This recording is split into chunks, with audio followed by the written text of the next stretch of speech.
was terrific footwork. And then this time, Harmer just got a little bit leg side. No fielder back there.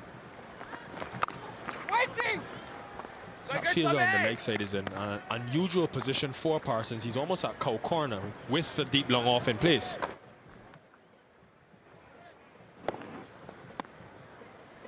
Yeah, risk-free.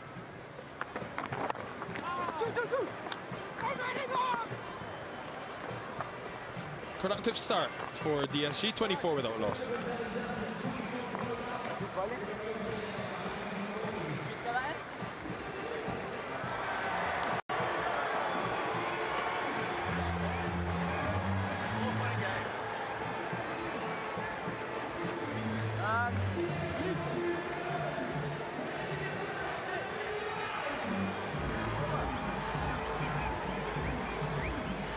Rossi! Over!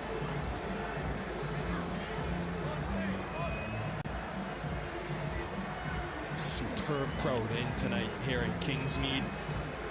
They love their cricket in Durban. Next week, the tournament moves to PE, Aberha, sorry.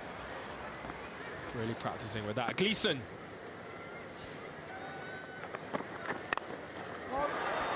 Just short. I tell you, the Englishmen are everywhere. Two in the commentary box. Gleeson with ball in hand. And of course, Zach Crawley in the field. Zach, good day to you. Can you hear us? I can hear you, yeah. How are you doing, brother? We have Stuart Broad and Mark Butcher alongside us. Okay. Tell us about this surface tonight. How did you enjoy your innings? What did you learn about the surface? Yeah, it's slow, certainly. Against the seam, it kind of stood up, and then the spin, it was slow, even slower, and turned a bit. So I think we've got a good score. Be nice to get a wicket now, but it's a good start by us. Yeah, get into the pitch. I've got Stuart Broad alongside, right? I only know him as Stuart Broad, the commentator. Can you give us some insight into what he was like on the cricket field? Careful, Zach, careful. I dropped a couple of catches of his bowling, which didn't do me the world of good, but no, he was highly competitive. And he was obviously a superstar before I came in, but he acted pretty humble, so it was good to play with him. Nicest I've ever heard anyone talk about him. Just kidding. Tell me, Zach, about playing in South Africa. I know T20 cricket you played in the Big Bash, for example, obviously in England. What's the experience been like after this delivery? How has it differed to some of your other experiences?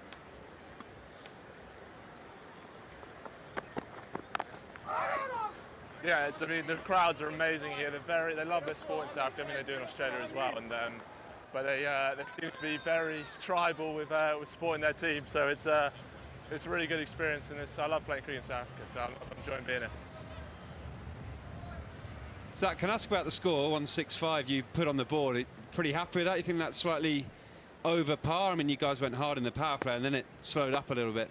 Yeah, I think it's a good score, to be honest. I mean, they've got a really bad enough, so you don't want to count your chickens. But we would have definitely taken that after, we saw the first few balls turn.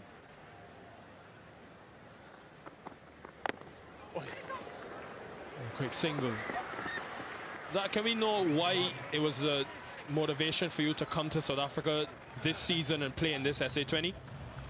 Oh, I've really enjoyed playing against AD from afar, and AD, supposed to be pretty early last year. Said you fancy coming over, AD Birrell that is, and it looked like a great tournament to play in, really competitive with only 6 teams. So yeah, you want to test yourself against the best.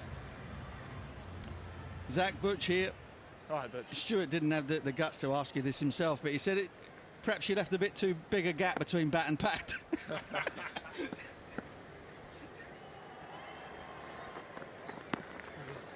Yeah, just slightly.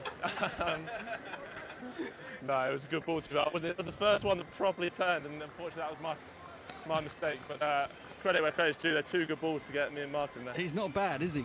No, he bowled really well tonight, and yeah, he got them, but he kept us at bay in those middle overs, which was, why we probably, haven't got them out of the game just yet.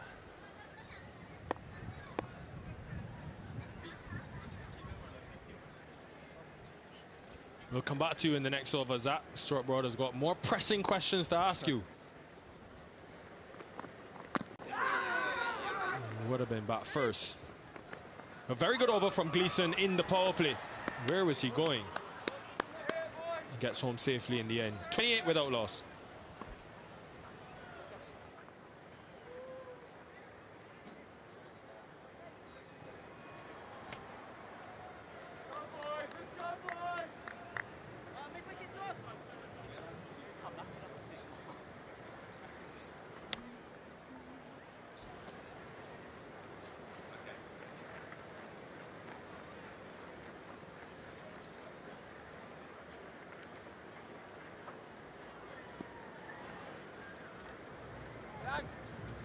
The Sunrisers Eastern Cape were one of the better power play teams bowling-wise last year. They had Dan Worrell. The services of him last season, he helped along with Janssen. And this man, Othniel Bartman, this is the first time he's bowling in the power play this season. No Craig Overton today. Very skilled with his pace, soft deliveries at the back end, but can get the new ball to swing both ways early up. Zach, I just want to ask you before the guys come in, of the seamers that you face, because they've got a plethora of seam options in this team in the nets, who's been the toughest of your Eastern Cape bowlers? Cool. To be honest with you, they've all been pretty tough to me actually. But I think Marco's hard with his bounce. You know, I only faced him once, and yeah, it was tricky to get him away. But the lads are pretty skillful. It was try to get a few throwdowns out of hand as much as possible.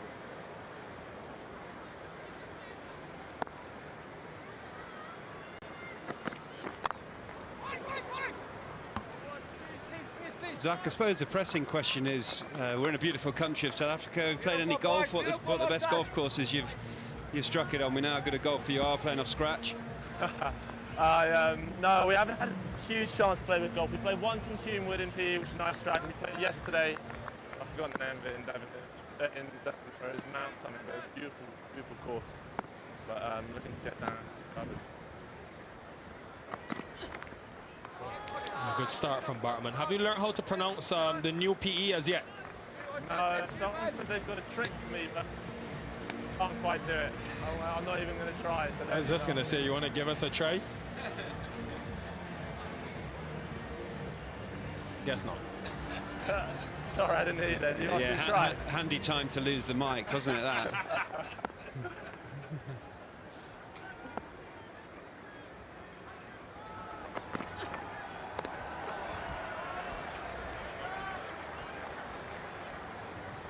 Thanks a lot for talking to us, Zach Crawley. I'll take care of your guys up here, especially Stuart Broad, and we'll see you soon. Cheers, keep an eye on. All the best in the rest of the tournament, man. Thank you. Just 3 boundaries conceded so far. A good start from the Eastern Cape. We've seen a few different options, already 5 different options in the 5 overs.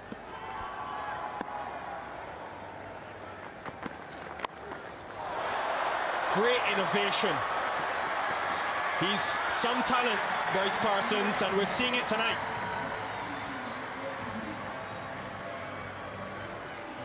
Yeah, that is fantastic. Again, it's premeditated, it has to be.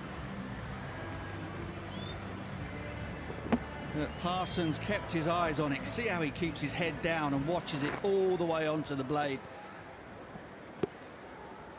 Difficult pitches, sometimes you have to take difficult options, and that was superbly done. Hasn't nailed that and gotten it out the middle of the bat, but understand the thinking, both fielders up into the circle. You definitely get the sense DSG had that conversation about this power play and making use of it. 36 off 4.5, but there's an intent there. This one not quite timed. The cross seamer, so it would have just lifted. The advantage of bowling cross seam deliveries: if it hits the leather, it can skid. If it hits the seam and catches the dryness of the pitch, it can just lift slightly. So a really good option on a surface like this. He's always in that channel, Othniel Bartman. 7 off the over, 36 without loss. And Butch, if they lose a wicket now, are you going with Williamson no matter what, maintaining the left-right combination with the cut? Well, they got plenty padded up, as you always do, but I'm going Williamson. Many balls as possible for your best player. The interesting thing is they're 6 behind where Sunrisers were at this stage, 5 overs. DSG have had to take a lot more risks to make their 36 from 5. I don't remember Crawley or Abel having to shuffle around the crease or go over the top. They were given a lot of deliveries in that power play. DSG already having to work hard for their runs.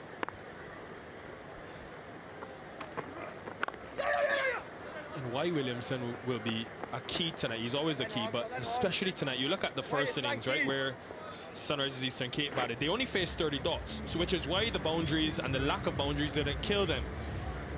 The other night when Williamson batted here, he faced 40 deliveries, just 4 dots. So that efficiency that we saw from Abel could be very handy with the other batters they have in that lineup. That is, of course, after the power play when the field is spread.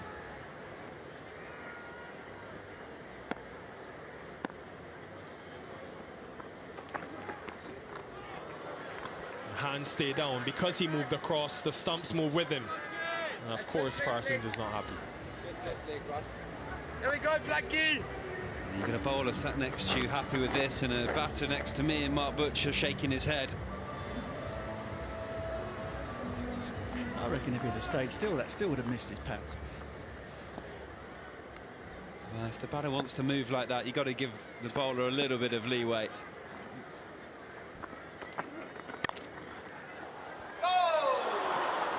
The effort was there. It was pace off from Janssen, just subtle change of pace. Beddingham, the man ruining his luck that he didn't hang on. In the top corner, just tipped it around the post, unable to cling on to it. This is what I'm talking about. In order to score at a rate that is less than Sunrisers managed in their power play, they're having to take a lot more risk, hitting the ball in the air, giving the fielders a chance.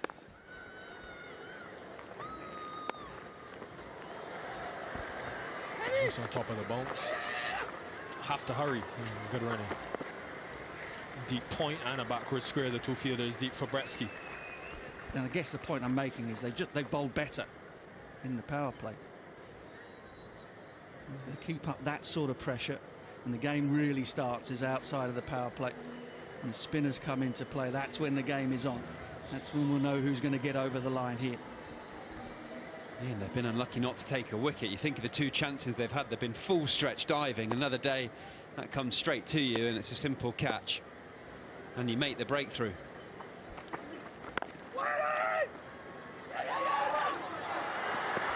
This could be big trouble. It will be big trouble.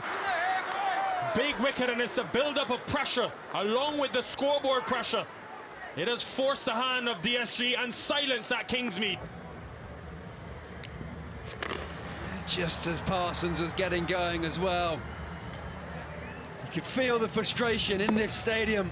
There was confusion because Marco Jansen ran across to try and stop the ball, and as soon as Parsons stopped and didn't get running, he was in trouble. And it was a good throw, and Tristan Stubbs demolishes the stumps. And the first breakthrough comes with 40 on the board. Parsons goes for 23.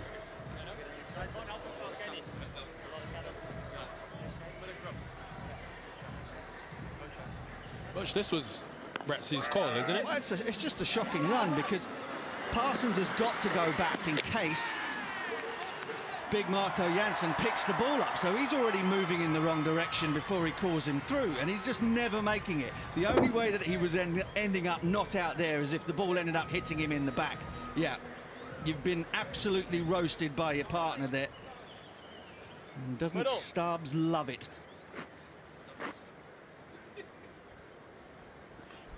Kane Williamson played the first game for Durban Super Giants, missed the last couple. 60 here in Durban. He was a number 3 batter for the Sunrisers Eastern Cape. That was critical for them. This man could be equally critical. Round the wicket, guys. And straight away, a catching extra cover has gone in. Deep fielder, deep backward square, as well as deep third.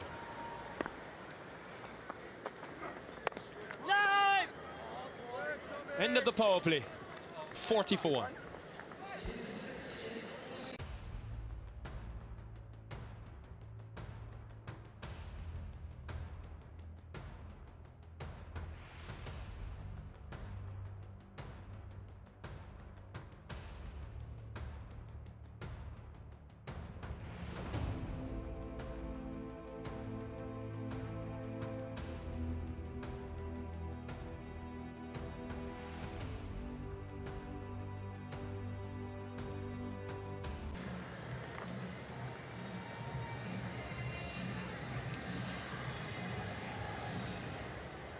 Right, welcome back to Kingsmead. Time to get a perspective from a bit lower. Gentlemen, Michael and Sean, how is it down there in the crowd? Nickers, things are going nicely down here in the crowd. Right, 40 for 1. Power play's done. Oh, almost another one. Comparison, Sunrisers were 54 for 1. So it's all happening at the moment. That little run out of Parsons was, I think, going to set them back just a little bit. They were just starting to kick on, and Parsons was playing nicely at that stage. A bit of good fortune there. All right, Sean. Yeah, there's been at least 4 or 5 of those encounters as well, where the fielders have launched themselves, got some fingertips to it, and it's just the nature of the surface. It's difficult to time, it's difficult to keep the ball down, and really is proving to be challenging. I think it's a decent start because obviously no wickets lost initially, and when you've got the likes of your De Cox and Klaasen still to come, I think it's okay if at best. Nothing exceptional, but this man's normally exceptional when he gets going. Yeah, it's great for the game, of course, that Williamson is fit again, and great also for the Durban's Super Giants. Bretsky's going okay at the moment. He's a live wire between the wickets, but on that occasion it's a little bit too live. That run out. Back busy you, out there with beautiful boy! Markram trying to get through another over. I can remember when Jonty Rhodes started to play, it caused a few issues for the other guys at the other end. He was always making his ground, but he understood how quick he was. But some of the other guys, like Kim Hughes, when he first started playing, kept getting run out. Yeah, Bretsy's got to forget about that, make sure he does his job now. It's obviously Parsons wasn't very happy when it was the run outs. Bretsy's just sort of move forward. One story, my uncle once was batting with Mandy Yachat. And Manny Yachat was a very quick, very good hockey player, quick between the wickets. He called them down and said to him, listen, this is a cricket match, not an athletics event. Watch the run in between the wickets. Oh, beautiful, Aiden. So good, Sosie. We're getting away with a nice tight over here. Aiden Markram, 5 balls in this over. He's only gone for 4 at this stage.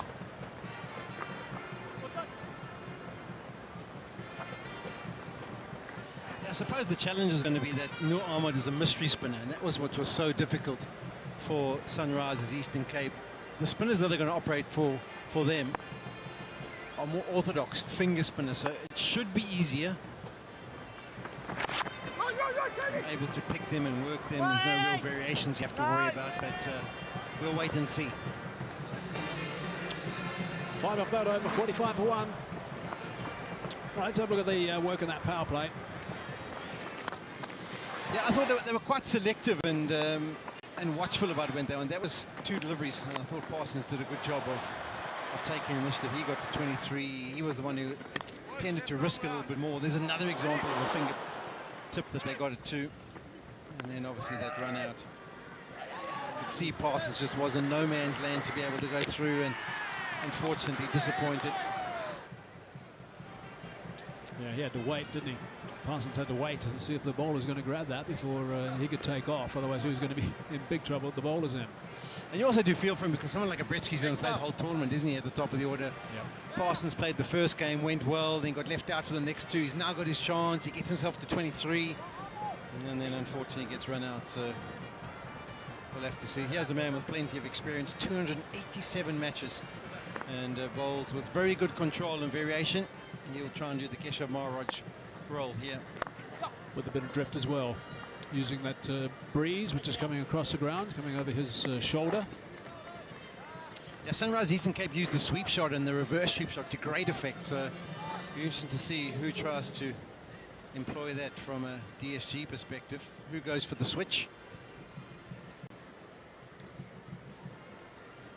Now that breeze is coming from left to right on the screen now. Watch him drift. Watch Dawson just drift that ball in through the air with that strong breeze. Oh, Dawson! And turning away, gripping and turning. Beautifully bowled. Yeah, one of Kane Williamson's great shots is that one over extra cover. You do wonder if he's thinking along those lines. If he gets something he recognises, it doesn't take him long to get into position. It's such just an orthodox cricket shot that he plays so well. Oh, yes, Dawson. Such a wonderful player to watch, Kane Williamson. If you're a youngster tuning in now, watching this, just watch this guy bat. He's just a wonderful technician of the game.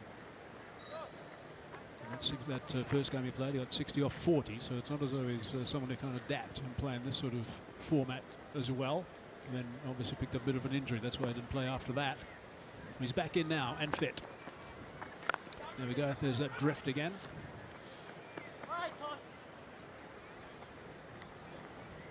Giving nothing away at the moment, Dawson.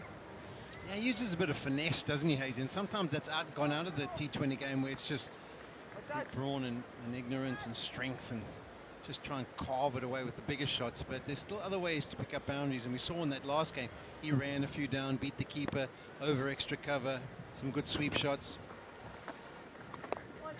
Oh, it's out. They like it. Now, Stubbs had the best view of that, and he saw it as a clean catch. In fact, Williamson seen it as a clean catch as well, so now he departs. That is a massive wicket for the Sunrisers. Yeah, this is huge for the Sunrisers. We actually saw Keshav Maharaj use that line of delivery to great effect, where he drifted it in and got it almost to pitch somewhere near leg stump, and it still held. The nature of this pitch, that one's probably pitched outside leg stump, and you can just see how it stops in the surface. Williamson has nothing he can do about it. It's in the air for an eternity as he waits to hopefully see it hit the ground. It doesn't. And Dawson into the attack. He's had a massive impact already. Williamson goes for 3, 48 for 2. Well, that's huge. He can really affect this sort of game. He's the ideal person, Williamson, to be batting through this innings and also keeping the tempo going. Now he's gone. That's going to leave a little bit of hole in things for the Durban's Super Giants. Bretsky's out there. De Kock is now coming in at number 4. We know that Quinton de Kock is one of those guys. He couldn't kick in another gear actually in the first game they played here. He got a very good 55 and was looking to steer them home at one stage. Just didn't quite get there and do that. But he played well. But Quinton admitted after that game, when he got that 55 in the last game they played here, that he couldn't really sort of get on top of things because it wasn't coming on. And that's what he likes, the ball coming all the time, Quinton. So this will be a little challenge for him. You reckon he's got a bit of experience there, Hayes? Just a tad. Not enough runs, maybe. Look at that. Strike rate's good. I think the key to is hopefully his back's okay. And that there's nothing worse if you've got a bit of a dodgy tin tack and try and get down and get into the batting posture. But he seems to be okay. Oh, Bali. That is a magnificent over. An important wicket of Williamson. 3 runs only. 48 for 2.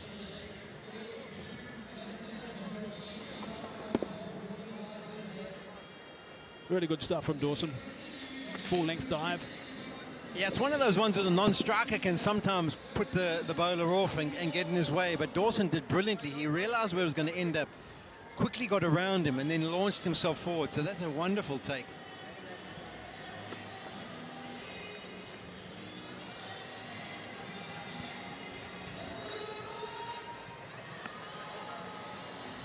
There's a game break going on at the moment for the Sunrisers. After 8 overs, they were 65 for 1. Durban's Super Giants 48 for 2 at the moment. Remember, the Sunrisers lost 2 wickets and 2 balls, and the score was 75. That certainly put them on the back foot. Yeah, this was the moment that Noor Ahmed came in and showed what an X factor he is. Had that impact. With his mystery spin, he got rid of Aidan Markham, man in picture.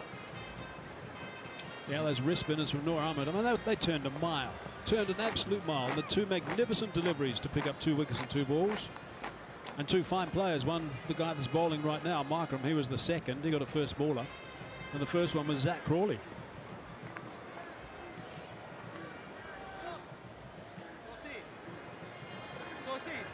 On that stretching. Johnson. Good.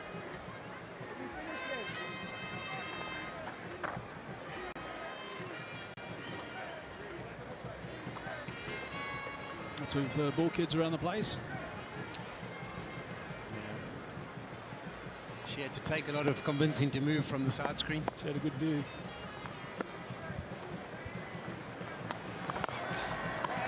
Aiden!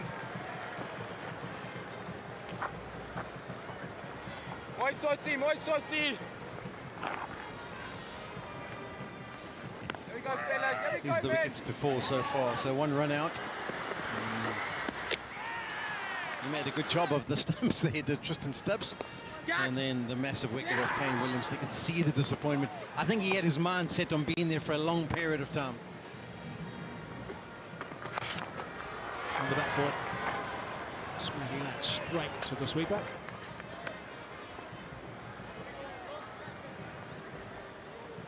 Halfway through the 9th over now. 3 runs from this over 2, so this is tight. Doing a nice job at the moment. Sunrisers with the ball.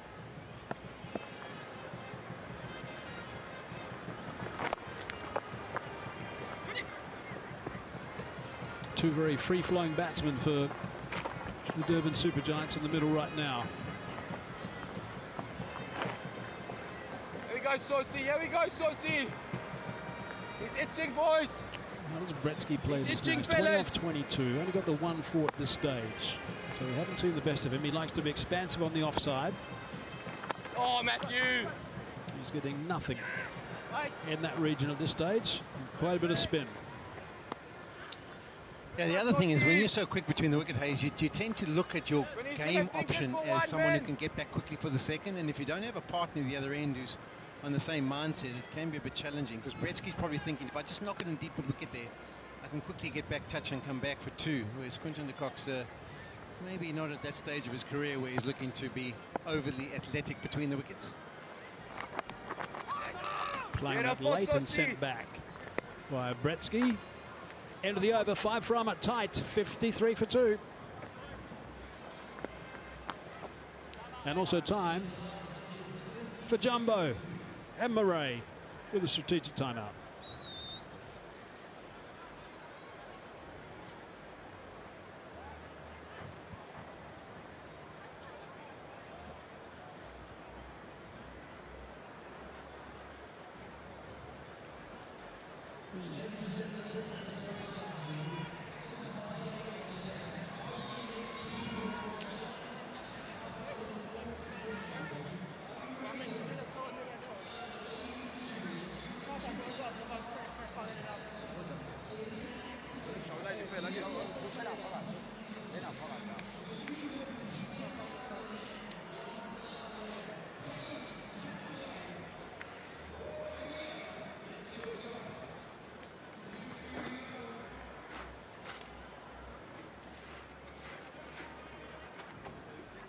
Precision, preciseness, something like that.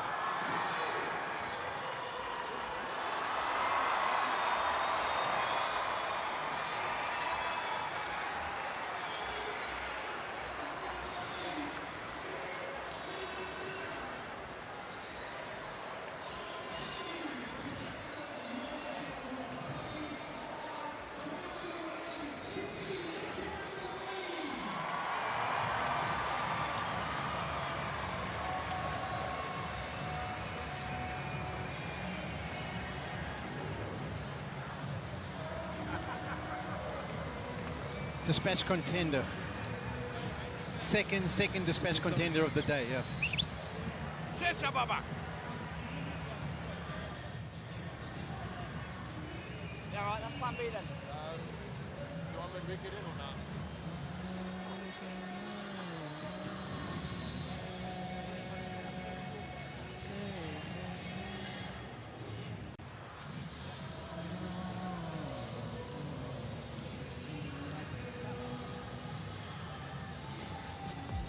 Right, welcome back. 53 for 2 right now. Entertainment in this crowd. Really getting very excited. It's an interesting phase at this stage. Time for us to have a look at our DP World Dispatch contender of the day. This is the second one. Stubbs belted it and belted it miles. That's a beauty. Strong lad, fine talent.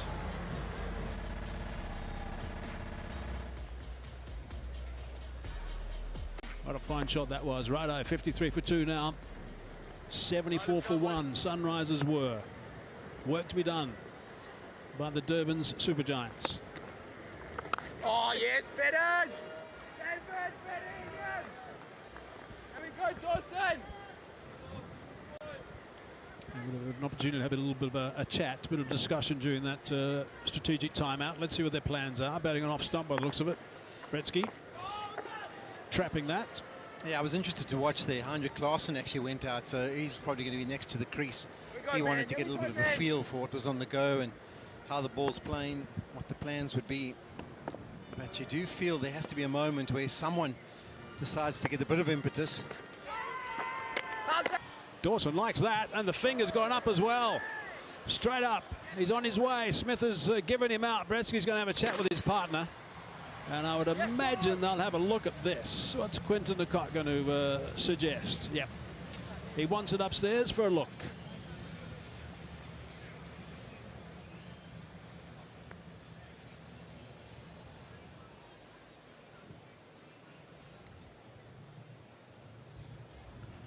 TV umpire to the director. We have a player review for LBW. The on-field decision is out. I've checked the feet. It is a fair delivery. Can we start with front-on spin vision?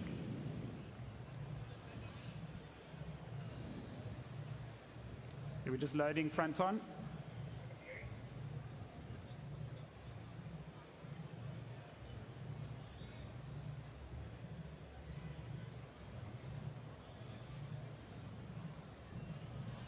Okay, the ball appears close to the bat. Can I confirm with Ultra Edge, bat or no bat? Okay, waiting for Ultra Edge. Here it comes, nice and slowly. So keep rolling it through, keep going, nice and slowly, good. Keep going, right through onto the pad. There's a flat line as a ball pass. Okay, I'm satisfied that there's no bat involved. Can we move on to ball tracking? Okay, ball tracking coming out. Original decision is out. Pitching in line, impact in line. Wickets hitting. Okay, Dennis, you can stay with your original decision of out. Stand by. You're on screen now, signal. Liam Dawson was very confident straight away. He gave a huge shout, and there was a little bit of a delay about setting upstairs, and Gretzky goes for 21, 53 for 3.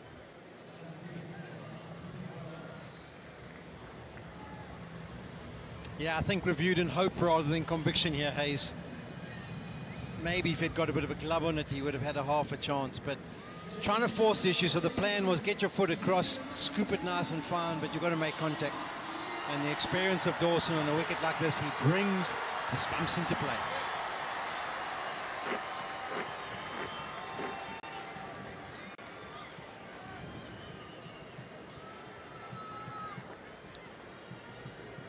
Big round of applause from the crowd here when Heinrich Klaassen walked out to bats. His numbers of, look at that strike rate, 150.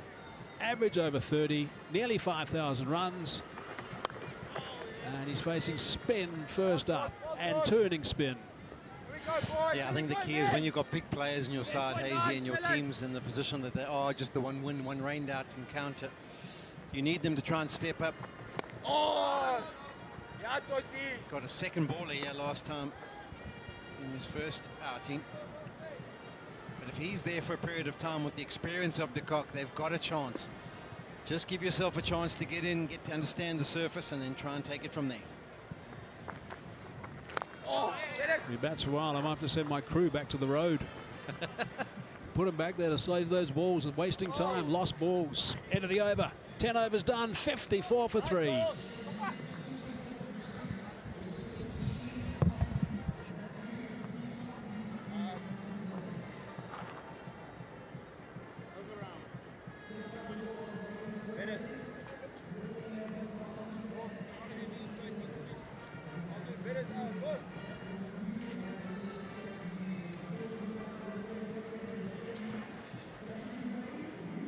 Well, the worms are not converging.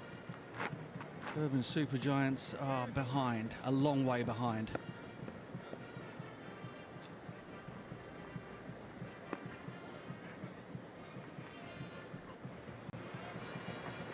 Oh, beautiful. The rate is now up above 11.3 runs per over. Got the man for the job at the crease right now, but my word, this is going to be tough from here. Catch! Yeah! Straight to the fielder. That is a huge wicket. Harmer knows it. This crowd knows it. Could that be the game? The man for the job has come and gone. It's not been Heinrich Klaassen's tournament up to this point. Harmer just getting that one to turn and hold a little, and Klaassen just shovels it into mid-wicket, and they can barely believe it here. This raucous crowd has gone very quiet indeed. Their main man has gone without making any sort of dent in this run chase. Harmer is absolutely over the moon, and quite well he should be. None from three coming here to Kingsmead. And they look as though they might be turning that record around right now. There goes Heinrich Klaassen for one. It's 54 for 4.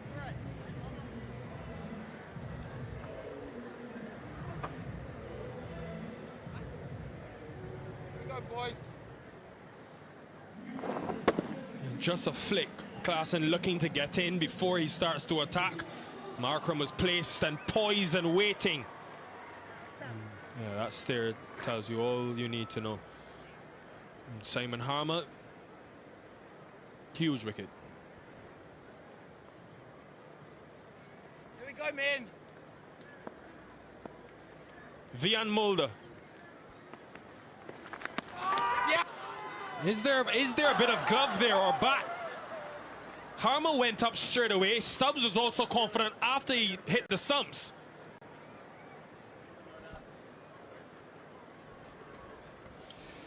Well, they're appealing for all options here. Harmer, I think, was shouting for some sort of glove on the way through to the keeper. Stubbs reckons he's got him stumped. Let's have a look. I think there's some confusion here. Murray Rasmus is asking the square leg umpire if he wanted to check for the stumping. Now he's made the signal, sorry.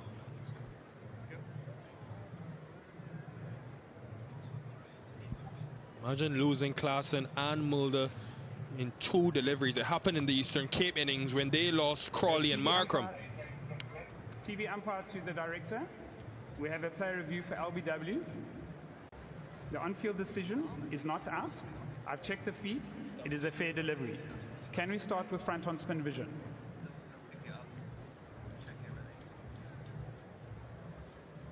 Okay, front on coming up.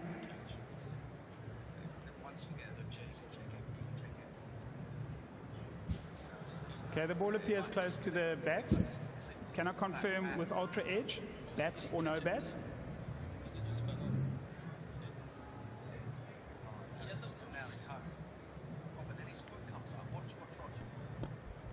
Okay, keep rolling it through. That's it, nice and slowly. Keep going.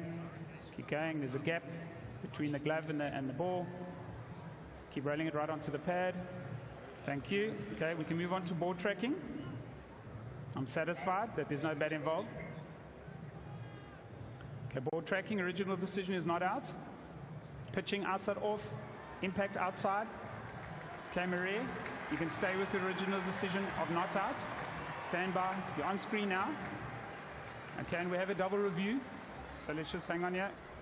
At TV umpire to director, we have a double review. So I need to also have a look at the stumping, please.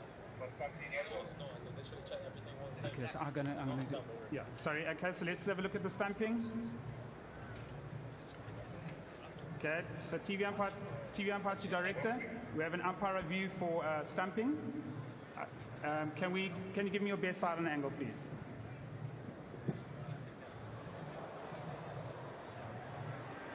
Okay, his foot is grounded behind the popping crease. Still hasn't taken the bails off. Okay, I'm satisfied. Okay, just hang on, just roll it back. Okay, roll it back, nice and slowly. Okay, that's it, just keep going there. And as the lights come on, you can just freeze it. Just freeze it there. Okay, his foot is grounded as the bails are taken off. Okay, I'm satisfied. I'm satisfied that it's not out. Okay, we can go to the big screen when ready. Well, that was eventful.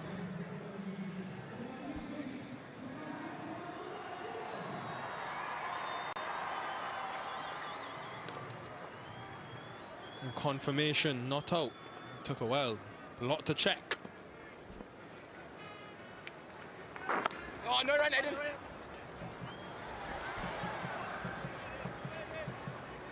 Now this is decision's right, but watch here. You roll this on. Keep it going. Keep it going. See how the foot's off the ground. Talk about the difference between one frame in terms of success or failure. If Stubbs had been just a tiny bit later removing the bails, Mortar would have been gone.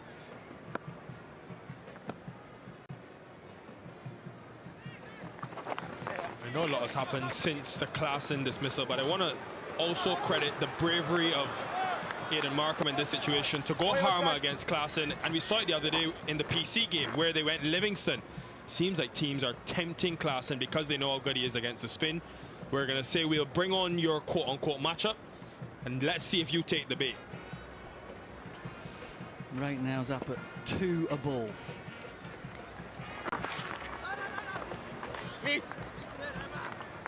Right, end of the over, 1 wicket, almost had 2, 56 for 4.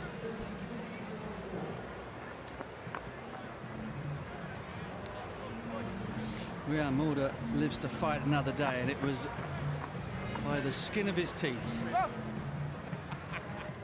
Thought this was going to be a difficult chase, and again I'll go back to Durban Supergiants.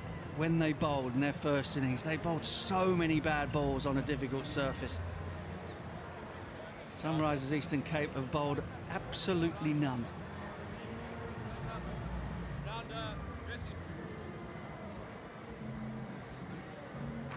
It's the story so far, and it's not a pretty one if you're a DSG fan. Something had to give, and that is into the wind as well, folks. Quinton de Kock can win this game. Left arm spinner to left hander. De Kock, well, he's got no choice really. Not winning this game without finding the boundary on a regular basis from here. And that has been stung. And those fingers will be ringing too. Markram is clearly showing us that he's happy to use that very powerful win to almost negate the matchups. Last over, what is he scratching there? Last over, sorry, Harmer against Klaassen, and now Dawson against de Kock, but both heading into the win. Don't you start having a pop at the follically challenged. I'm scared. Oh, Dawson. Dawson started the over around the wicket. De Kock tagged him for 6. So Dawson has now gone over the wicket and has been penalised for a wide first up.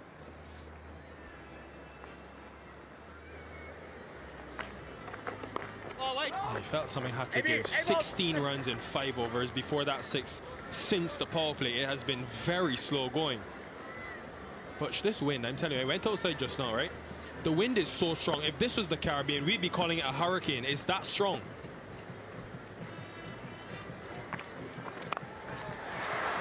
It's gone up into that wind, but this should be taken. It has not been taken. Aiden Markham has pulled off some stunners in his career. This might be the worst drop of his career. Would you believe it? Aiden Markham of all people.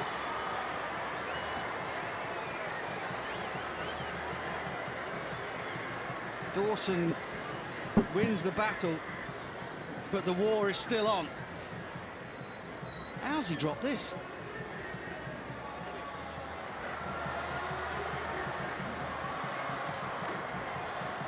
Again, he set himself for the ball landing probably a 1.5 feet in front of him. By the time it got to him, it was almost hitting him on the chin.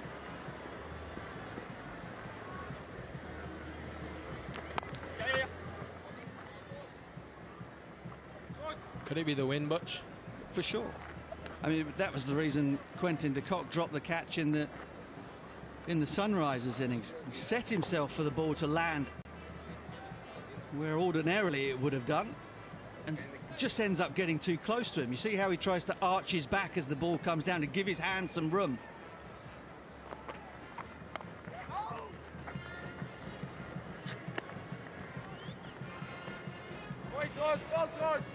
Oh man, you don't want to give a second chance, Quentin de Kock, but it's still a mountain to climb from here. Gusts as high as 30 kilometers per hour today in Durban. Very eventful over again, but they get 10 from it. And a big life given to Quentin de Kock. 66 for 4. Let's take a look at our ABSA card play of the day, where you could win up to 100,000 rand, folks. I did not exaggerate. Every single game of the Betway SA20. And that person is a very lucky winner. Register at the ABSA card activation zone on match days, and you could be like her. What a life-changing moment.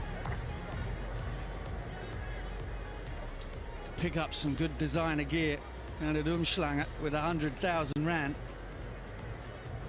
She had some kit on, didn't she? Come dressed to kill to the cricket. Just can't fathom that. You come to a cricket game, it's like us almost. I'll get back to it, but how am I continuing? I almost feel like we get paid to be at a cricket game. That in itself is insane. But can you imagine going to a cricket game and then winning $100,000? How much are they paying you?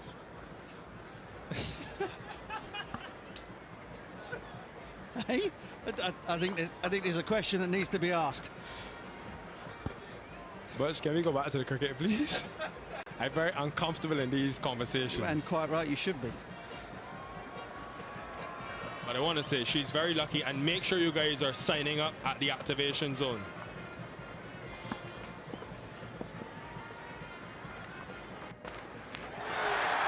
Another 6 into that leg side boundary. It is slightly smaller. That's been taken. Finally at Durban today. A stunner. Oh, look at him go. Look at him go. The come down is going to be hard tomorrow morning, I can tell you that. The lime green Betway SA20 bucket hat, and the man underneath it is throbbing with excitement. Look at him go.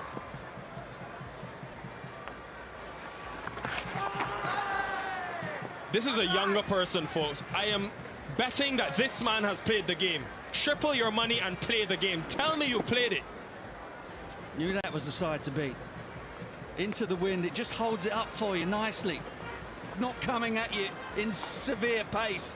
Oh, I hope he's over 18.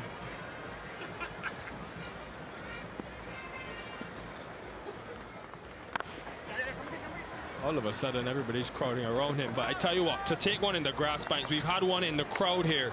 That is very impressive. It is, because you're surrounded by so many other people who are hungry for that share of the 2 million. But up goes the arm, telescopic, and it stays in. The claw.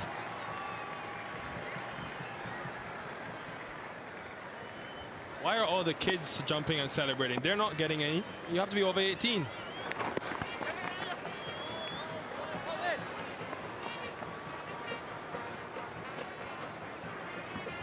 This one thing has added so much to these fans and their experience at a cricket game.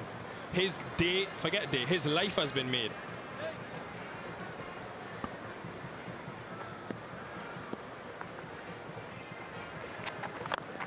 You can never take that away from you, Butch. You took a one-handed catch at the SA20. 76 for 4.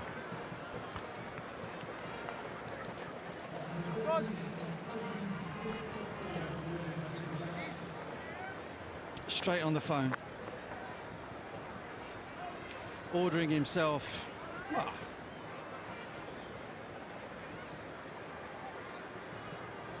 new wardrobe, perhaps new car. He's going to be a popular boy, that is for sure. Great grab.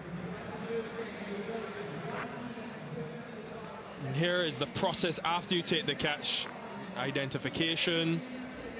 First of all, the age. Come on, brother. Please be over 18. Please play the game. Please don't share.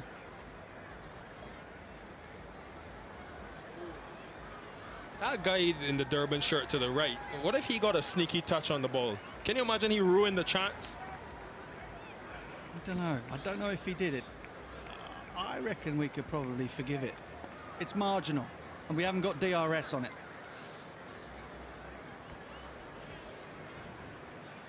Just imagine he's hugging him after that, but if he costs him the catch, I reckon there are no kind embraces. Anyways, pace back into the attack for the first time since the power play.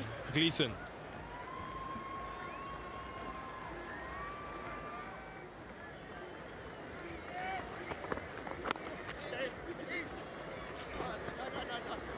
Gleeson will steam in here, pound the ball into the surface.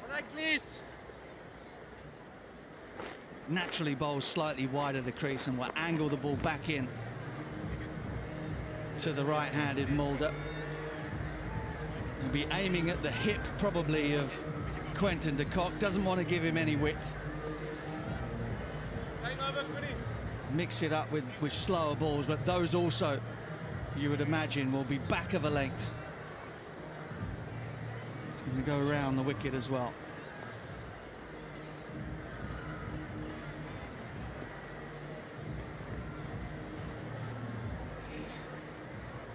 Apparently he's given himself a few chances, the fella in the DSG shirt.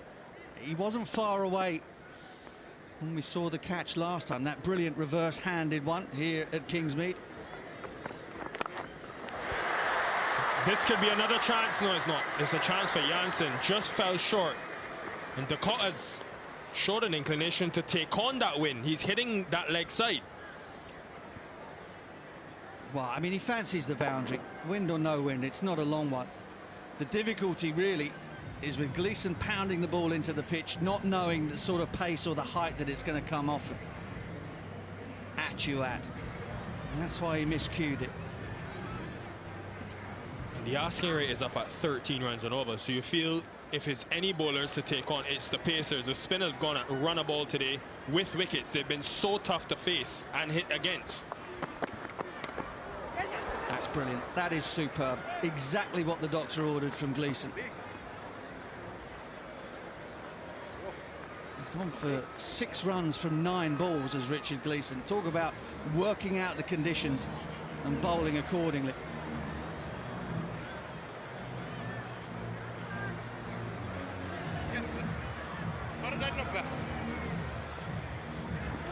I find that amazing. We were just talking about someone winning $100,000. Then next ball, someone wins a lot more than that.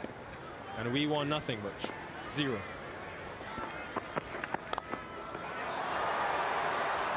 Just wide. Placement had to be perfect to avoid that deep point fielder. Magnificent skill. Such high skill from Quentin de Kock. Just watch the way he opens up the blade here. Gleeson got a little bit full, but see how he hits into out on that, keeps the blade open. Absolutely deliberate to get it over gully and to the right of the man back on the sweep. That is absolutely top draw.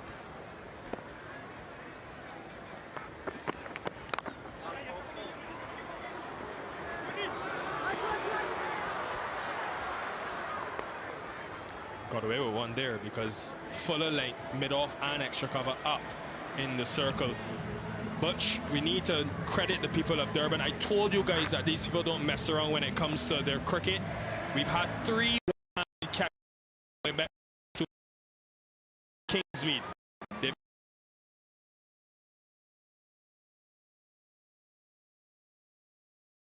going to get our first female catcher. That looks straight. It is straight. And this is going in the wrong direction for the home team. Sunrisers could be on the brink of their first. I think they should review this. I think give us a review. Chance it might be sneaking down the leg side. Yeah, they've gone upstairs.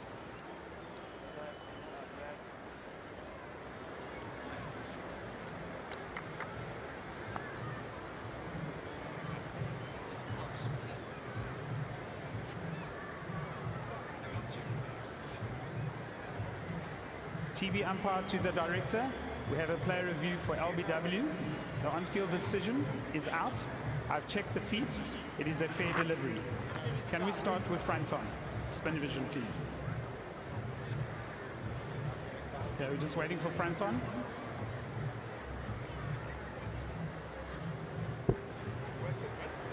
Okay, the ball appears close to the bat. Can I confirm bat or no bat with ultra edge? It's a nice and slowly, that's it, keep going. Flat line, it's a clear gap between bat and ball. Keep rolling it through onto the pad. Okay, thank you, I'm satisfied there's no bat involved. Can we move on to ball tracking? What do you reckon? Okay, ball tracking, just waiting for it to load.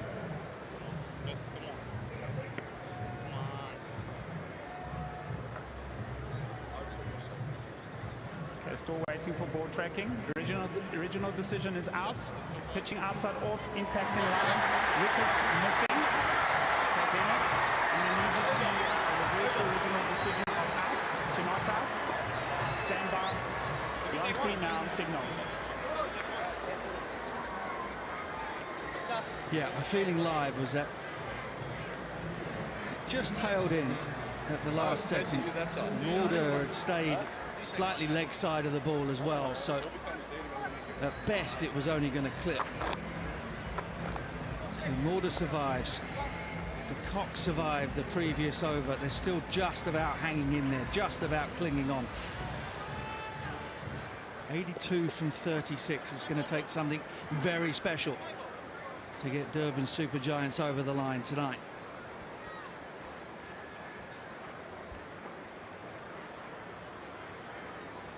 He was the master of the middle overs last year, Otney Bartman.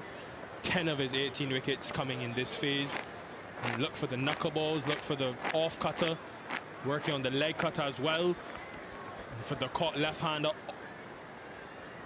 offside is hitting into the wind. Deep fine leg, deep backward square,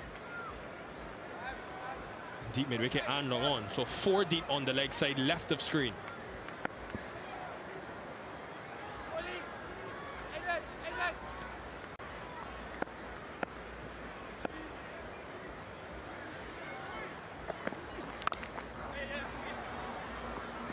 Interesting plan. I thought if he wants the ball, that wider delivery, which is the caught hitting into the wind, but it would be better to have a bit more protection on that offside.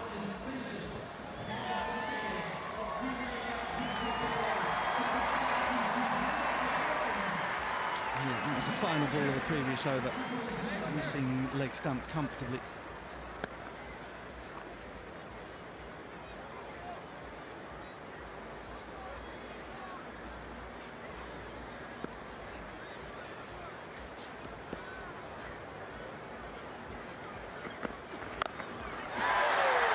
That is mammoth. Into the wind again. And another chance for a catch.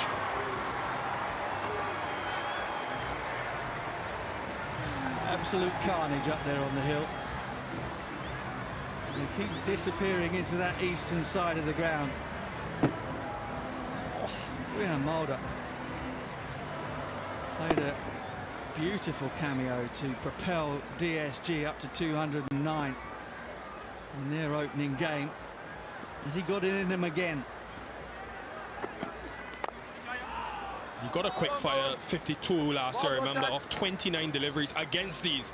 And the one thing he's been good at in his t20 career has been the acceleration. Getting in, toughing it out, and then being able to open up in the last 5.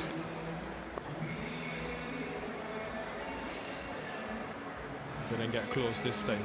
But this is the partnership, folks. They've got depth with, of course, Wokes to come. A number of 6s in that leg side, which can be into the wind for the majority of time in Durban.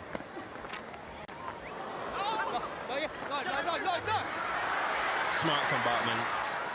Added an extra fielder offside and now has committed to that offside line, off stump line.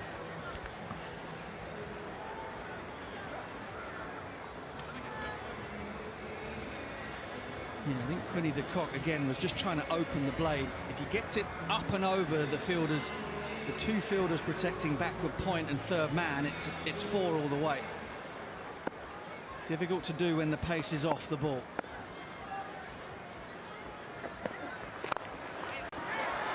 Bartman really backs his wide Yorker, which is why I would have thought you want the deep point for the Cock to give you that bit more flexibility. Yeah, I guess what he's thinking to himself is it's not really the sort of pitch I want to be attempting Yorkers on.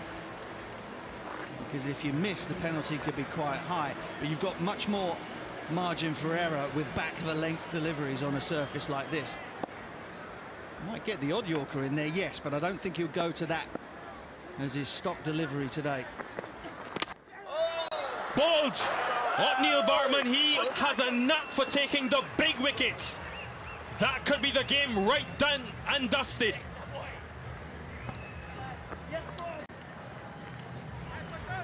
Well, he is a wicket taker par excellence in this tournament. And the trick here is that he's got Quentin de Kock thinking the ball is going to be wide the whole time. And then when he does fire it up there, it's not a Yorker. De Kock gets a little bit cramped for room from around the wicket. And the Zing bails go flying. That is a huge blow. It was already difficult for DSG. It's almost impossible now, you would think. 94 for 5 with 5 overs to go.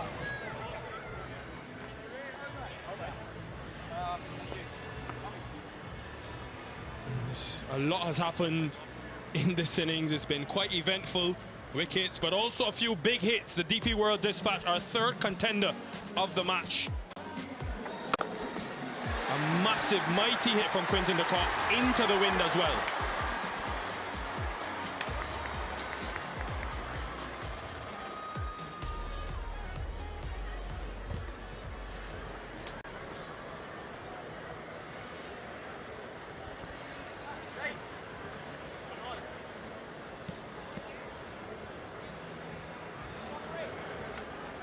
Jason Smith now.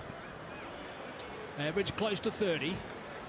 Got some serious work to do here. There's a big break, 20-run break for the Sunrise at this stage. And I think de Kock was the man that could make that up. Mulder's reinvented himself as a striker. Oh! He's had some luck tonight, so maybe it's his turn to chip in and do some business. But Dartman has got the big wicket. What Neil Dartman? Yeah, he misses you here. Tank is actually in the slot. De Kock will be walking back. Disappointed he's managed to miss that, but it's that round the wicket angle just comes back at you a bit further than you think. Maybe did him for a bit of pace as well, but a huge breakthrough. See by the celebrations of the Sunrisers, they know how important that wicket was. Dawson's done a wonderful job. He's into his last over. Stopping and turning. He's got 2 wickets, 2 for 16 now with that single.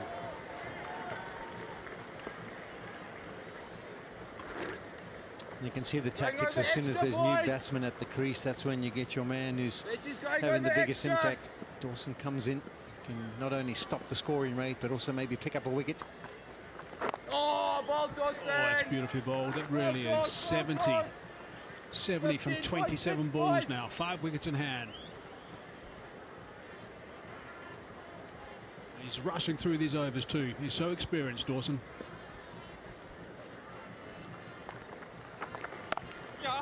Again, a little bit of turn. Good support in the field. Yeah, it's so strange, Hazy, to sit here in Durban and watch the conditions and have spinners dominate both innings. It just seems a little bit unnatural for me.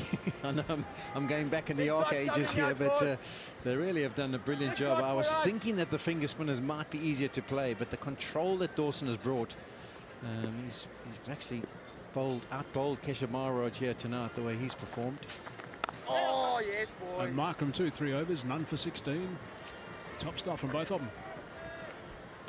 Yeah, Dawson's very clever, very subtle with his changes of pace. He's not someone who's necessarily going to rip the ball past your outside edge all the time, but he just varies his pace with his length. Not too predictable, very subtle. That drift tonight's been terrific too. And again, there we go. Almost undid him with his great pace and length. Top stuff from Dawson, 98 for 5.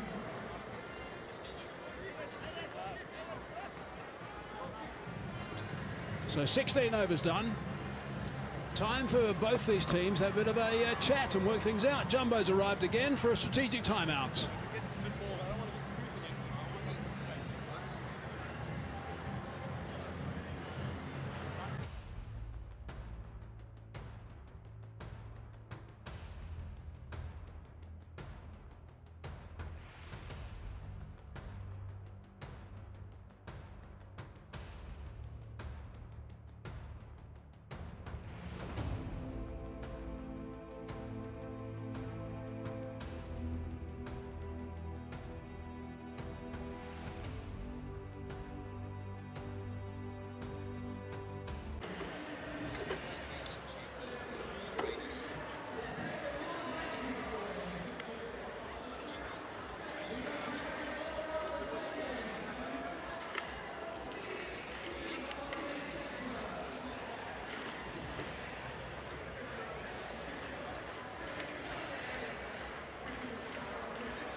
Right, welcome back. 16 overs done. 98 for 5 it is. And we've got time to just have a quick look at the crowd having a great time.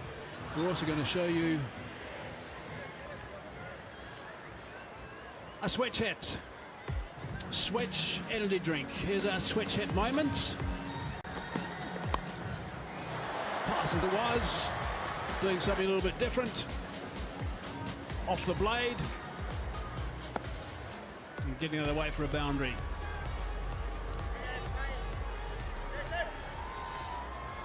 Right, Marco Janssen now. 68 from 24 balls, 5 wickets in hand. Getting that away, back of the square on the offside. Sweep has to do some work and does nicely. Good tumble turn as well.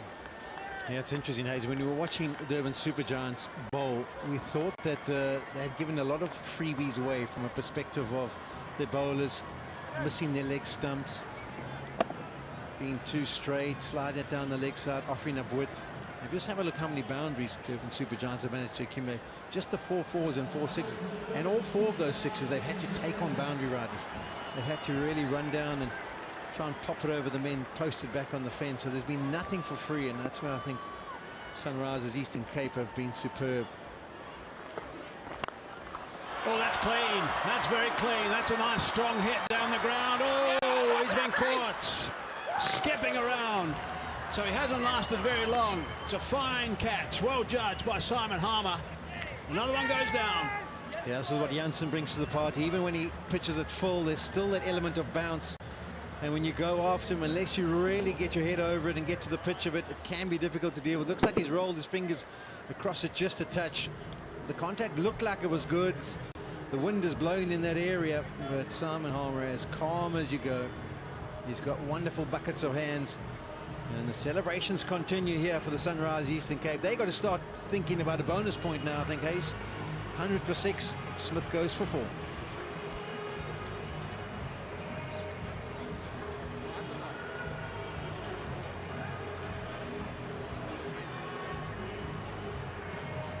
Right, so it's good to see the Sunrisers smile a little bit. We haven't seen that actually so far in the Betway SA20. Now these wickets are going down. They are celebrating with big grins all over their faces. They're well on top at the moment. No smiles from Smith though as he departs.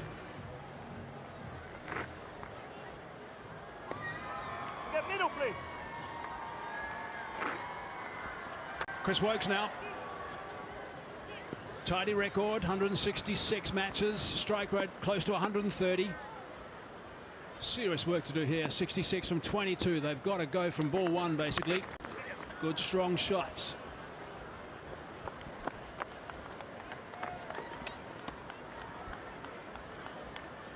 There's a clever bit of bowling. Just rolled his fingers across to try and move the ball further away from Smith's bat. The angle just was working against him, trying to hit straight down the ground. And Simon Harmer has some of the best and biggest hands going around. He's not going to drop that. Simple chance for him at long off, and those smiles are the sort of smiles where they know they've got the game. Now they'll be hunting the bonus point. Yeah, 132 is the magic number of the bonus point, and they could certainly do with that.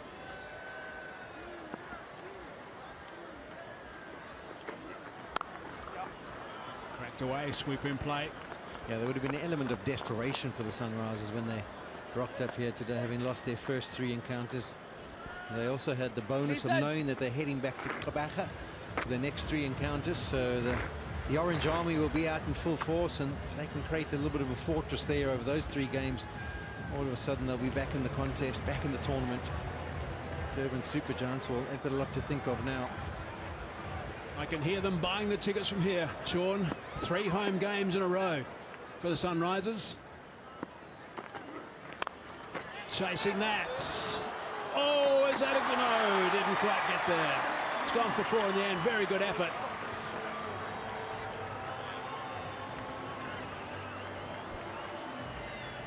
Yeah, Tom Abel out there on the cover boundary had a decision to make. Take the aggressive option and try and catch Chris Wokes, or save the 4, and he went for the catch. Oh, it might be Herman. You'd say a half chance. You'd say a half chance. But a good, brave decision. Dot ball to finish that over. 8 from it, but an important wicket. 106 for 6.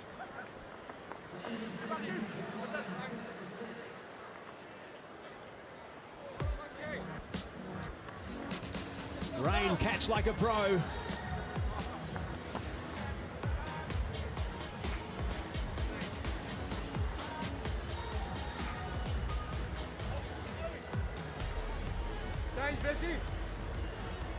I think just a reminder, we saw that one entry in the Betway catch 2 million. So look at those worms. You can see that the red worm was never actually caught by the blue worm of the Durban Super Giants. They just met briefly and then departed again. But I think it's just a reminder for those who are watching now. There was one clean catch tonight, the one-handed catch to the Betway catch 2 million. He's in the hat for that. I think we haven't had official confirmation just yet, but I'm sure we will get that, because it looked all clean and looked as fine as we're concerned. That's high, very high indeed. Who's underneath that one? Oh, it's a good catch. The wind is howling out there. It's a very good catch indeed, and this time it's Mulder who's got to depart. He's on his way, and Gleeson's a fine performer. It's actually interesting to watch Gleeson. He just turned around and walked back to his mark. He's not even going for the big celebration. But that was a nice take. As you say, Hayes, it was up in the air for an eternity. He's middled it, but hasn't got the trajectory right. Mulder. His bat face was open, and I think it's Tom Abel who's got into position, set himself nasty, made a little bit of adjustment at the back end, and that might have something to do with the stiff breeze. But all of a sudden, Sunrise Eastern Cape are in full control. They're looking like they're heading for a bonus point now. Mulder goes for 22, 106 for 7.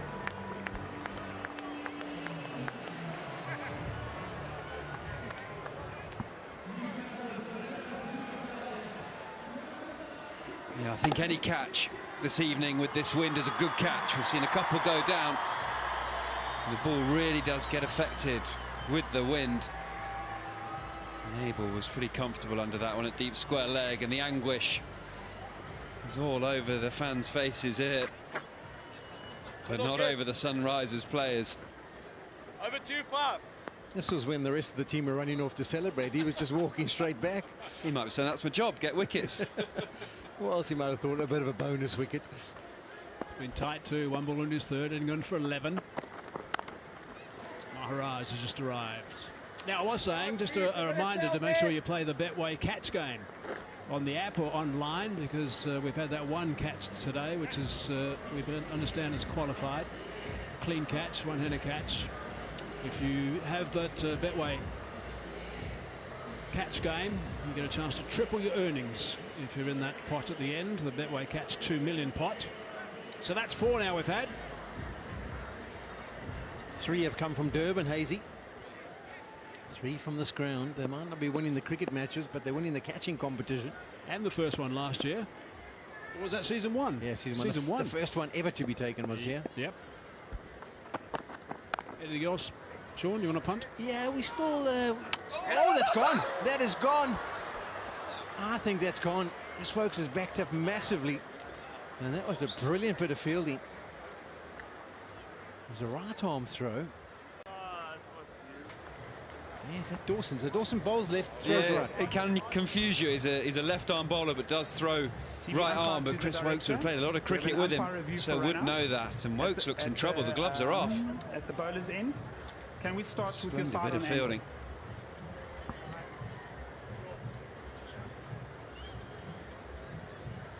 Okay, we're just waiting for the side on angle. Okay, it's coming up. Okay, just freeze it there. Okay, clearly his bat is short of the popping crease. Okay, I'm ready to make my decision. Fantastic bit of fielding there by Dawson. Got to the ball quickly, got it into his hand, and it was a quick release. Obviously, he's knocked over the stumps. And all of a sudden, Durban Super Giants, 94 for 4. They now find themselves 106 for 7. The Strokes has to be on his way. Backing up too much, a little bit of confusion. And he's out of there. 106 for 8.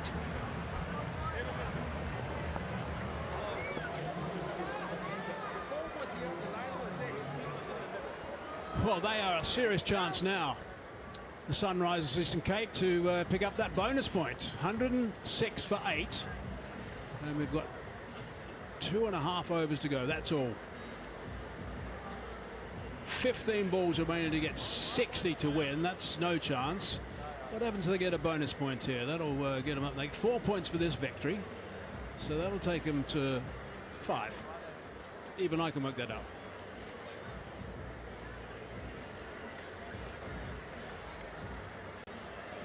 So just to confirm that again, if they win with the bonus point today, they'll go to 5. And then they've got 3 games at home, the Sunrisers Eastern Cape, so it could be with a rocket. Yeah, Hayes, I think their bowling has been superb. If they don't win with a bonus point, I think they'll be sent on laps. They should definitely be able to defend. Make sure they were short of 132. Player of the match voting, Noor Ahmed, he was spectacular, but unfortunately I don't think it's going to be enough. Tom Abel, his innings, Marco Jansen's made contribution with bat and ball, and Liam Dawson has been superb with his left arm spin. 2 for 18 in his 4 overs. There's that website at the bottom to vote. Bowled him. That is disturbed the furniture, that's for sure. It's almost shattered a stump as well. Beat him for pace. 140 clicks. And a 3rd wicket in the over. One was a run out. Gleeson's got 2. Full and straight to the tail ender. Normally does the job. Superb bowling from Richard Gleeson. And this is job done. He didn't celebrate the 1st wicket of the over. He does the 3rd. And Noor Ahmed can't carry on his form with the ball. With the bat, he goes first ball for a duck. 107 for 9.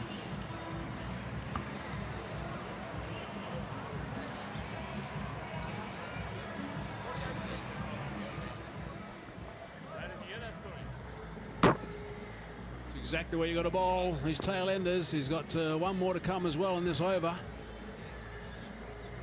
Makes a real mess of those sticks. As those zing bales light up.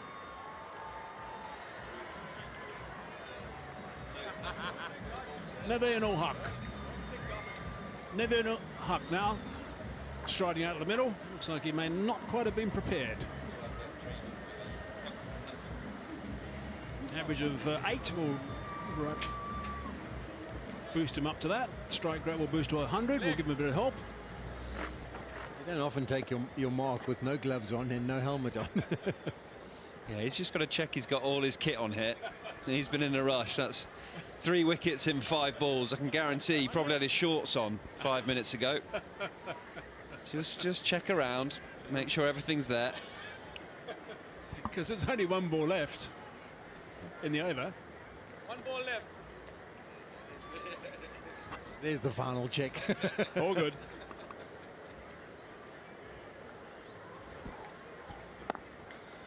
Right, final ball this over. Can he pick up 3 for Richard Gleeson? Sliding leg side. Top over though, just the 1 run and a couple of wickets as well. 107 for 9.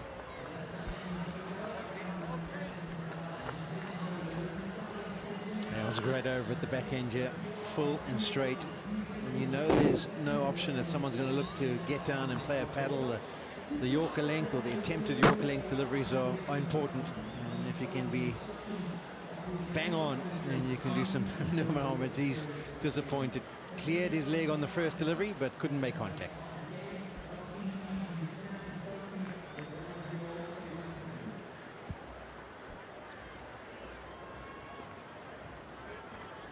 Just take it back when de Kock got out. It was 94 for 4. He was a 5th wicket to fall, and it's been 23 for 5. And there it is. It's all over. Yeah, make that 13 for 6 now, Brody. They've cleaned it up, and it's been a quality bowling performance by the Sunrisers. When they posted 165, I thought that was quite substantial. Wasn't overly impressed with some of the bowling from the Durban Supergiants, and it's proved to be exactly the case. They've got out there, they've hit the areas, and they've left the Durban Supergiants crowd a little bit dejected by the performance here. But they've got themselves back into this tournament, 5 points, and obviously the extra point for the bonus point. So they head back to Abacha, and you would expect that Orange Army to be out in full force. They've won 2 tournaments, and there's no reason why that local crowd shouldn't be right in behind them, trying to get them back into this contest. Yeah, well done to the Sunrisers, and considering that they had their 3 worst defeats in their history, the first 3 games of this season, and to come back and when it really counts to make sure they win in fine style. It's something they had to do to get things back on track, to get that change room nice and happy again, get those smiles back on the players, and they've done this superbly. Their captain, Aidan Markram, will be very happy with the fact that that has happened, but they know there's more work to be done, and we know they haven't played well in the previous years, but they've still got up and won. They've qualified for the finals and got through and got the trophy. So could this be the start? They're perfectly placed now for a real run. Yeah, it could be the catalyst moment, and the key too, Hazy, is that they play this team again in a couple of days' time, and that's always nice when you've won so convincingly, and you get another opportunity to have a go at them. And they've had some good success in the last 2 seasons against Durban Supergiants. Durban Supergiants, a lot to think about, and they need to find a way to bounce back and try and get themselves back into this contest. I think at the 15 over mark, as Brody was saying, they were 5 for 54, and then suddenly it just all fell apart dramatically. There it is, the final moment, getting through that huge gap as that middle stump was knocked out of the ground, ripping our stump microphone cable with it as well. Dartman does it again. Nice way to finish the game for the Sunrisers.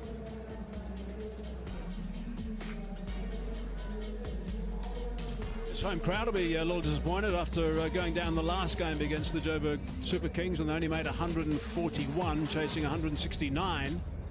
And going down again today, but Richard Gleeson was good. He did a fine job. Raj bowled nicely. The spinners were terrific. Markram, and in particular also Dawson.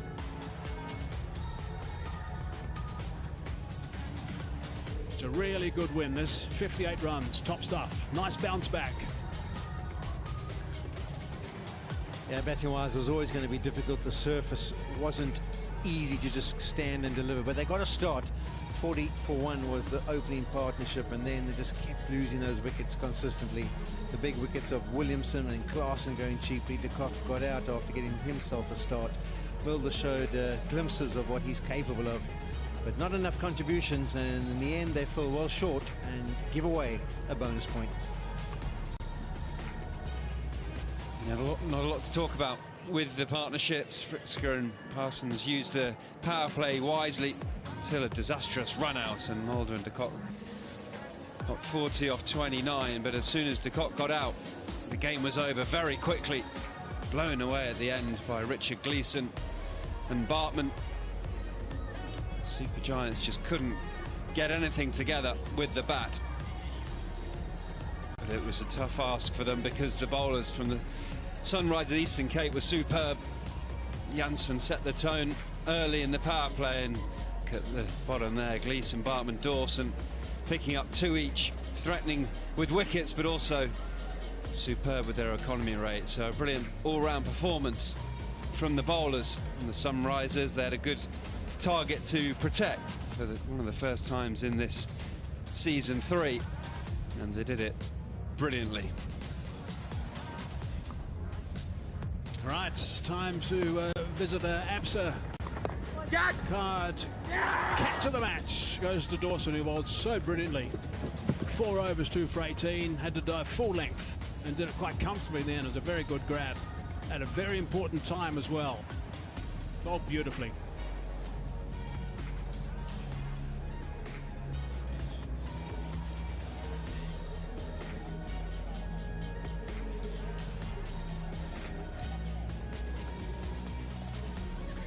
Here's our DP World dispatch of the day.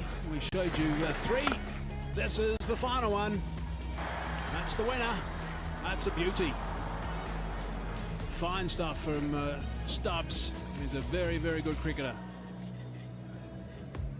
So good stuff from Stubbs, the DP World dispatch of the day.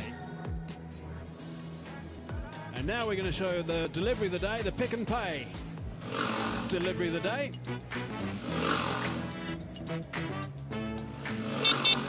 There are a few contenders, and there is no surprise that there's Noor Ahmed. In fact, he bowled 2 deliveries today in my book. That was that one to get rid of Zach Crawley. Very next ball he got Aiden Markram, a similar delivery, LBW. 2 wickets, 2 huge wickets and 2 balls, but that is the pick and pay delivery of the day from Noor Ahmed.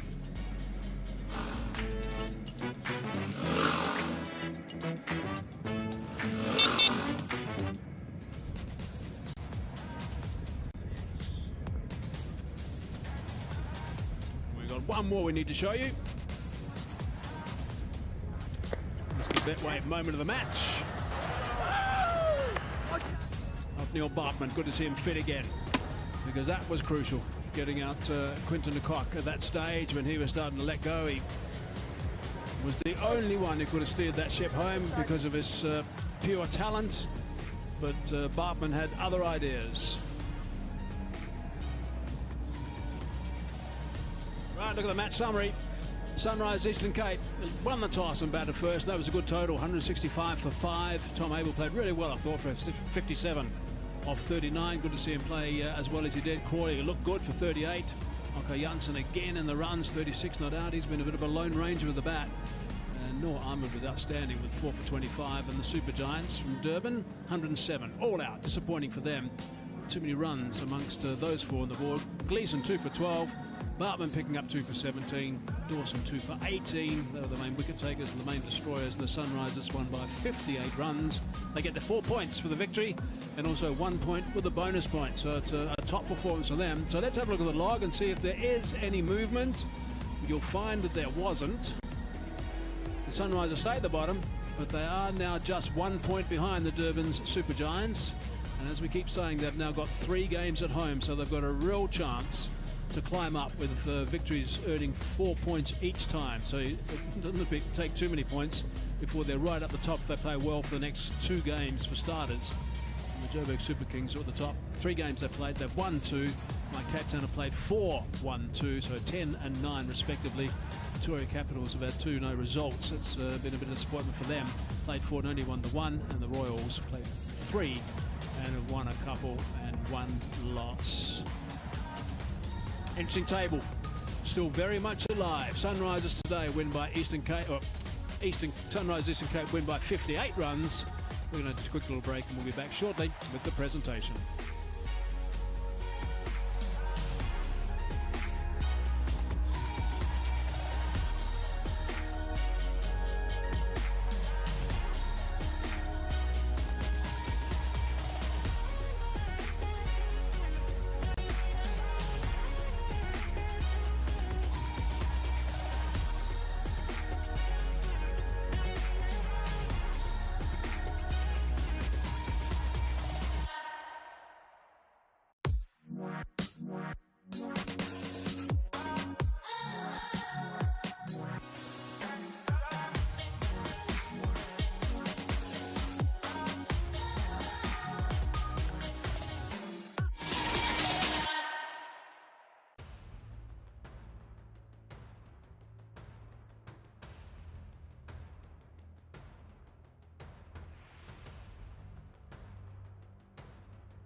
Exclusive on Willow.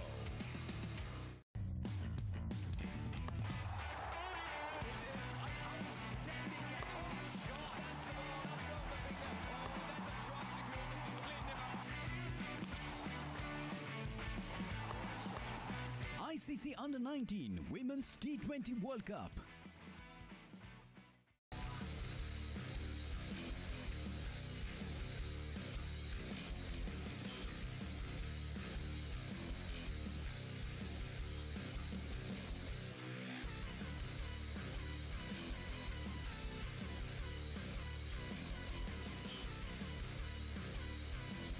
England, Tour of India. Live and exclusive on Willow.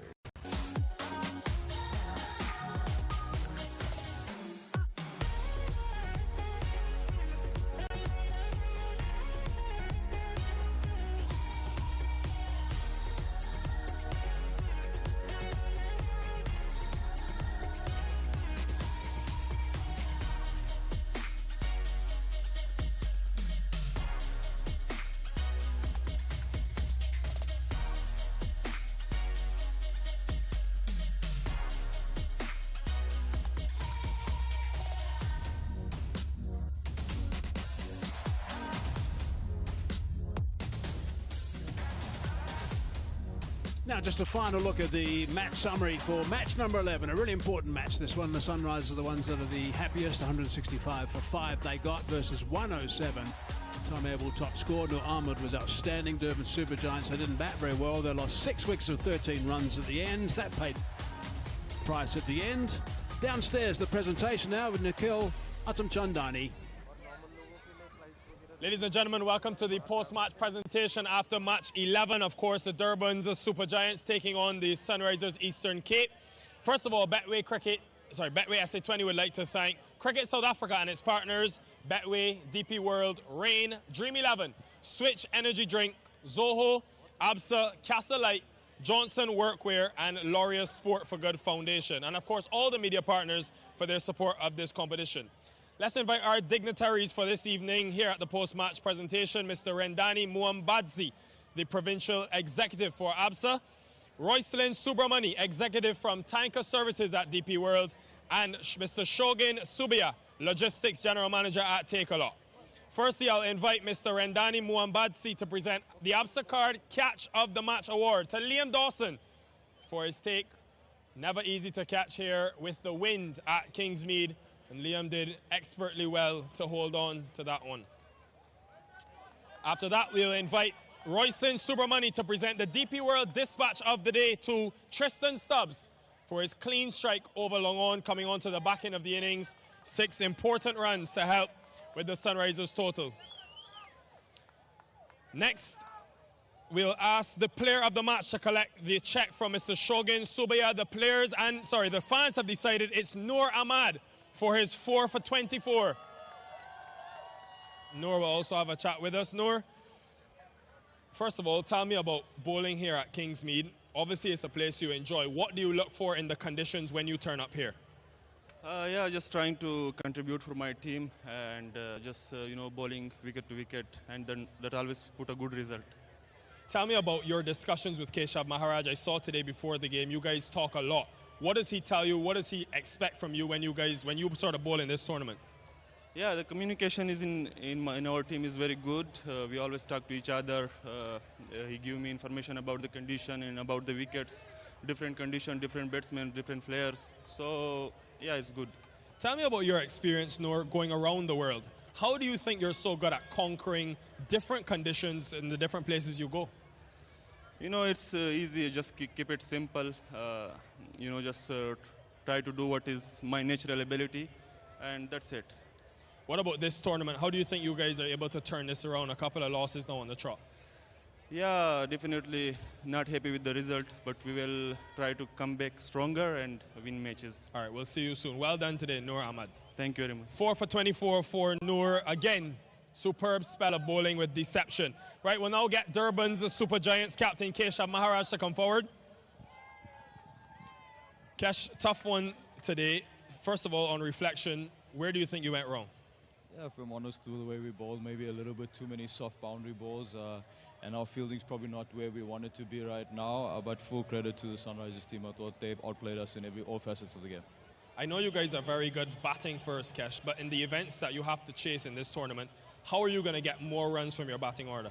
Yeah, obviously it's only a matter of time before we click as a unit, but we do need to address it sooner rather than later. We're doing the good things, so keep investing in the places that we can, and hopefully get back to winning ways again. Quinton de Kock has batted at 4 throughout the tournament this year. Give us some insight into why you guys have gone down that route. Yeah, it's just a little bit of a tactical thing to try and combat a few situations that possess ourselves. But, I thought he's done an exceptional job so far. And, Bryce Parsons stepping up as a youngster has also done really well. So, yeah, look, maybe back to the drawing board and reassess a few tactics and hopefully get the gun running again. From a batting perspective, you guys are starting well in the power play, and in the middle overs, you're losing your way. What is going wrong for you between overs 7 and 15? Obviously, we're losing a lot of wickets. Maybe application is something that we're lacking at the moment, and maybe just finding out a true game plan to combat the various types of bowling that's been in that period. But like I said, it's only a matter of time before the team clicks together and get back onto the drawing board and back to those wins on the table. 15,000 here tonight at Kingsmead. What do you say to this crowd? Yeah, thank you to all the guys that come out and support us. Obviously, it's been a disappointing last 2 games, but we hope to see you for the next 2 games at home, and hopefully we'll give you something to cherish there. And who knows where this team can go. I think we've played really good cricket throughout the last campaign and filtered into the start. But yeah, unfortunately this happens in cricket, but back-to-back losses doesn't help the situation, but hopefully next week you can go back-to-back wins. Well said, Kesh. We'll see you soon. Thank you. Keshav Maharaj, Durban's Super Giants captain, will now ask Aidan Markram, winning captain today, to come forward. Aidan, this is an important win for you guys. 3 losses and then the win today. What was different about your performance? I suppose with the bat, we got off to a nice start, had a good power play. It was tough in the middle, of course, and they bowled well, but some good partnerships in the middle there. I think of Tom and Marco, and nice to set it up and get a pretty good total on the board. You always worry with the batting lineup like DSG if it's ever enough, so hats off to our bowlers for them being able to take wickets quite regularly. Obviously the wicket was quite tough to bat on, but hats off to them for taking bowls nice and regularly. How did your idea of a good score, what was an idea of a good score, and how did it evolve throughout the innings? Yeah, I mean, pretty much what we got to, we felt like we were always going to be in the game. But again, with a batting lineup like that, you never quite know. So we were happy with it. We knew we had to bowl well and obviously take wickets pretty often. For guys sort of got a feel on the pitch, you never know nowadays in T20 cricket, and guys hit sixes for fun nowadays. So yeah, a lot of good stuff with the bat, a lot of good stuff with the ball, and still a couple of areas to improve on. 56 from Tom Abel. Aidan, what do you think Tom adds to your batting lineup? Yeah, a lot of calmness firstly. He's got a great mindset, a calm head, and then a really, really good player of spin. His touch game's really good, and he's got some nice different options depending on conditions. So a great guy to have for us at number 3 and sort of steady the ship, especially on wickets like that. And ultimately that 59 is probably worth a hell of a lot more in other venues. And a little further down the order is 2 dynamic guys, Jansen and Stubbs. Give us some insight into how you want to use them with bat, because we saw Jansen come ahead of Stubbs today. Yeah, I mean, Marco's been in really good form. We felt like it was a bit of a crunch moment in that situation, and you want guys that are in form to be out there in the middle. So myself and Stubber probably haven't quite struck it yet, so made sense to get Marco in, and fortunately it paid off. 5 wins in 6 games against the DSGs. You clearly like playing them. Not really, to be honest. They're a quality side with quality players, so yeah, you take any win against them, and especially in their home yard. Thanks for your time. We'll see you at home. Thank you. Aidan Markram, and that concludes the post-match presentation.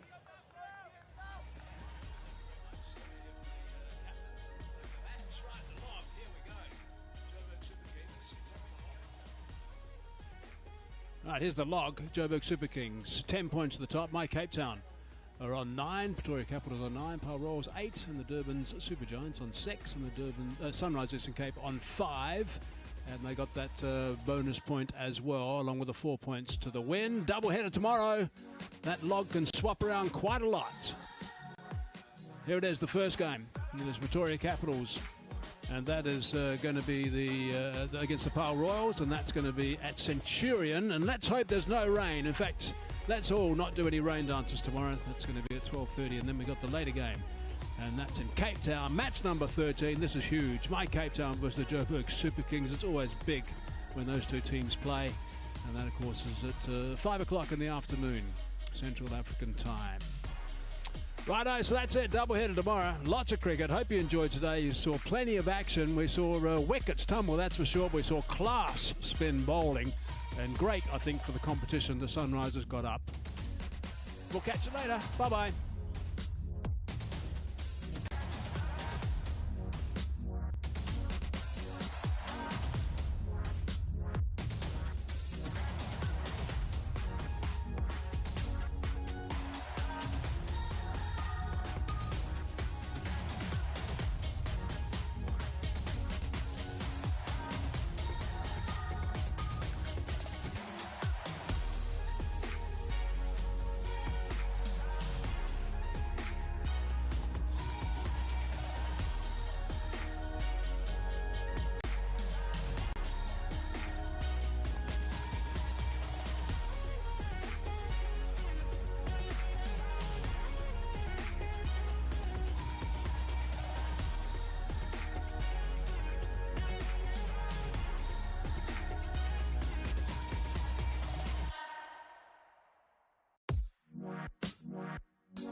the Under-19 Women's T20 World Cup.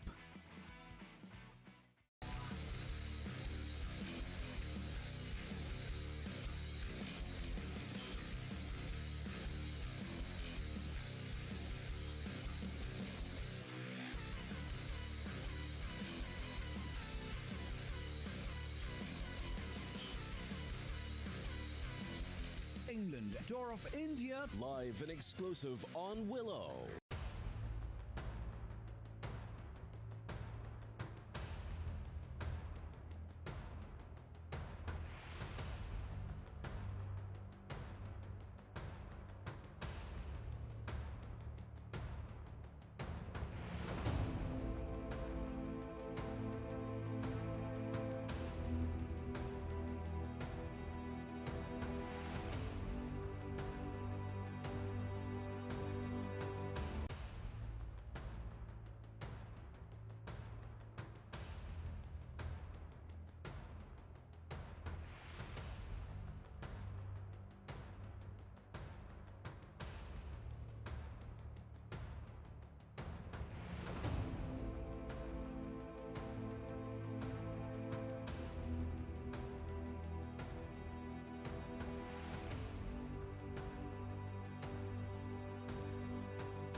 Dame Patterson is the one who comes through with it. It's a good catch too.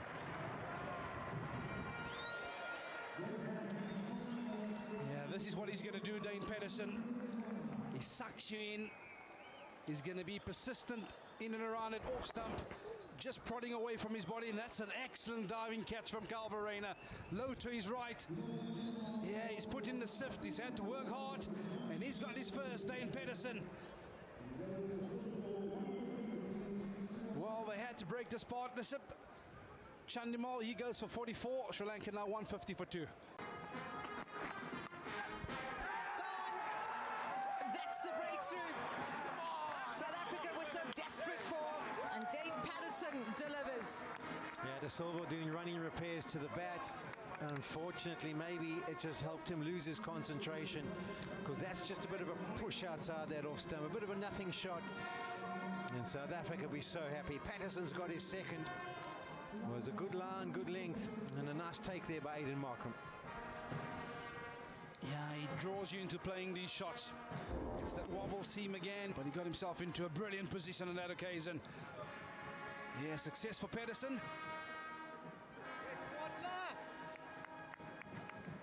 Captain goes for 14, 297 for 6.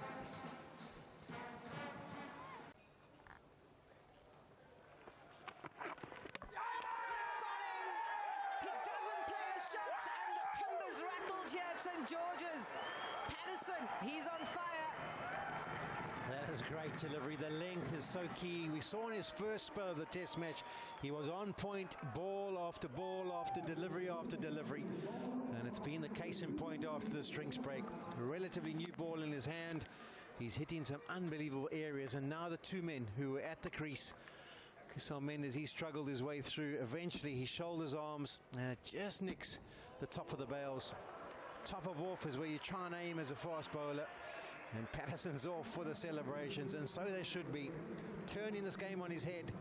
298 for 7. Mendes goes for 16.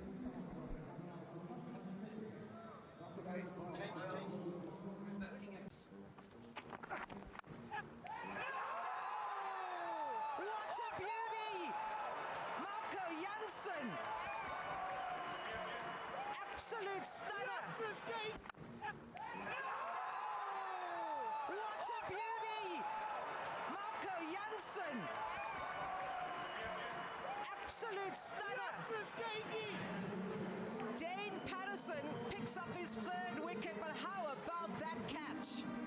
Yeah, you're talking about an unbelievable over. It has been third wicket in the over, but it's go gadget arm from Marco Jansen. Tallest man on the field, just launches that left hand out into oblivion and plucks out that kookaburra. They're all sitting watching the big screen, and so they should be. What a fantastic catch. This over is turning this test match on its head. From a position where both teams felt the game was in the balance, South Africa now firmly on top, and it's down to Patterson and some really good catching by the Proteas. 298 for 8. Kamara goes for 0. Which was a real bonus. There's a wicket. There it is. Spider at Pfeiffer. That's his first 5-wicket haul in Test match cricket, and he is seriously pumped up. Yeah, what a massive moment for Dane Patterson. He twirled hard. His first spell was brilliant, and he's been brilliant this morning. Kept going, kept plugging away at line and length, and he's reaped the rewards. Got himself a little 5 for 71. This one lands in the perfect area. Fernando just pushes at it, feather of an edge through. Farina takes another catch, and then the elation takes over. The team knows it's his 5 They charge to celebrate with Dane Patterson. He punches the air, and so he should. What a moment. Talk about test hundreds. There's also test 5s, and Patterson's got one. Fernando goes for 2. 327 for 9.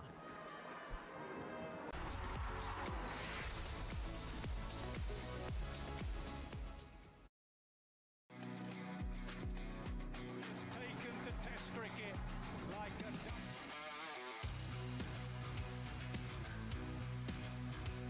It's another 100 in Royal. Oh, gone. He's in it straight. Live and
Zealand, door of India. Live and exclusive on Willow.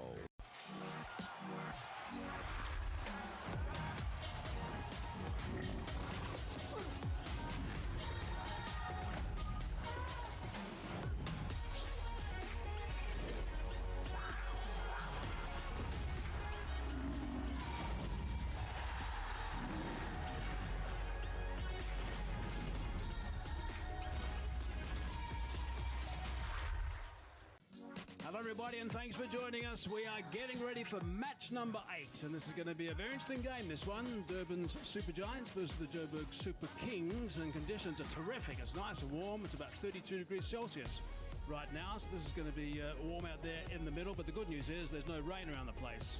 Actually couldn't give me a reason why he decided to bat first, actually, the toss. It's unlike Fuff a little bit. He's normally quite thoughtful in his decisions. Yeah, and I was a little bit confused as well, because you interviewed a couple of players and one of the coaches in the lead up to the game, and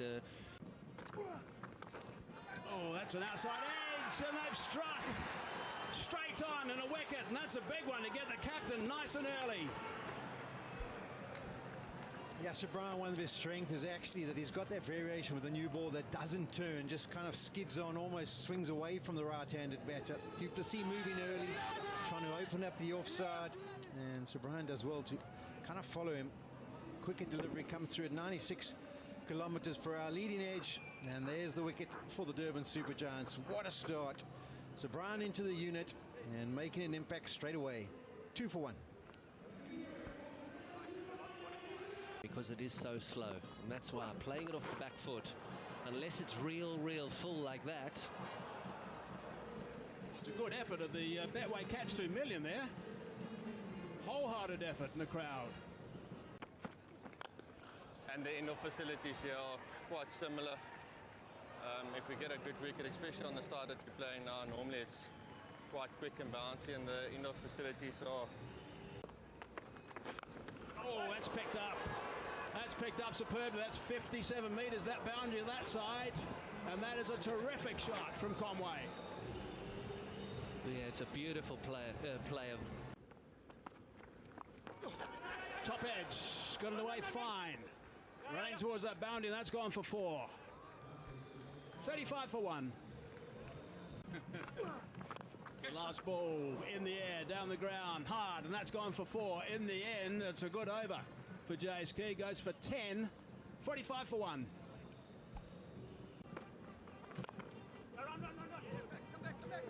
Hit that in the gap, you know. Really good execution from Lias Duploy, who's grown in confidence in this innings.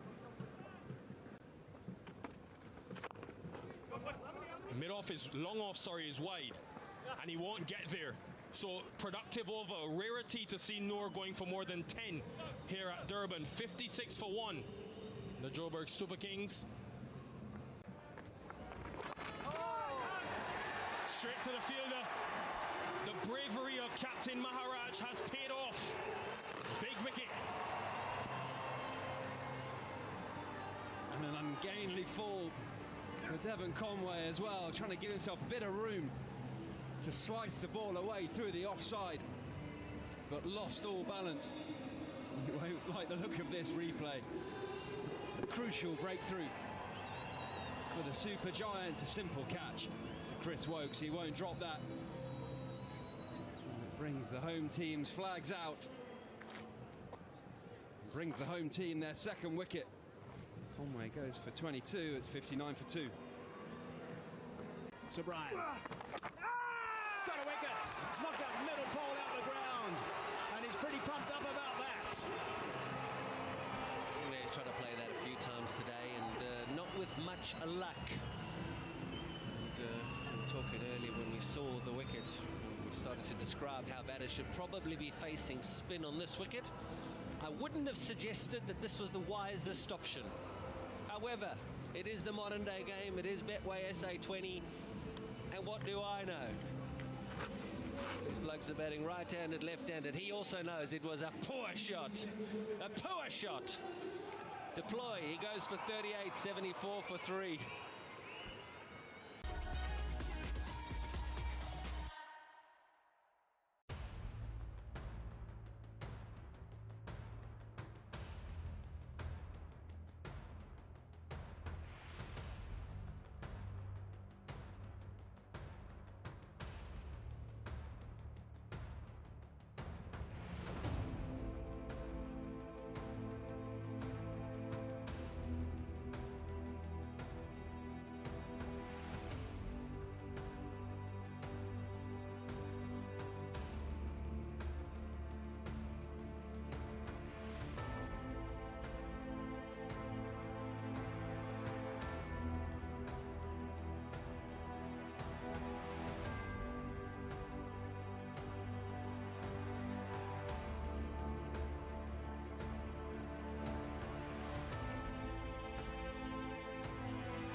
this ball.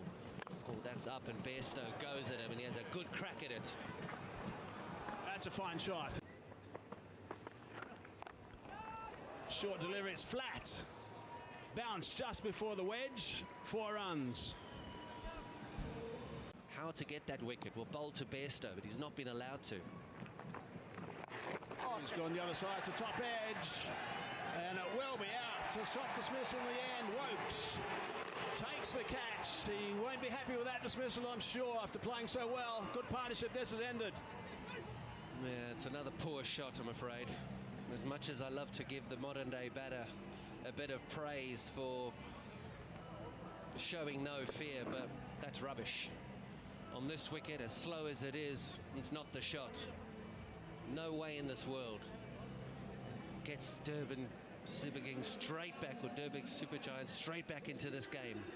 Ian Libber goes for 17, it's 106 for 4. Oh, he's clubbed that. He's hit that beautifully. What a fine shot that is. 6 runs. That's right out of the middle. That's where to go, Johnny Bairstow. What a grab. What a grab. Walks back into the attack. Immediate impact. Yeah, Queensland de Kock. He was almost shocked at the go-go gadget arm that he threw out there and managed to grab a hold of that one. You always do get a feeling when you've got international star against international star from fellow team that they've got an idea of what to do to certain opposition, and this tactic was straight away go wide as possible, make sure he can't go leg side and pick on that short boundary. So I get the feeling Quinton de Kock was maybe a bit closer than he was expecting to be. Anyway, it's the back of him. He goes for 26 of 22, 120 for 5 now. How's that? This is why they always say have a set batter or 2 set batters going into the last 5. You lose Stoinis' first delivery of that 16th over, all of a sudden the runs have dried up.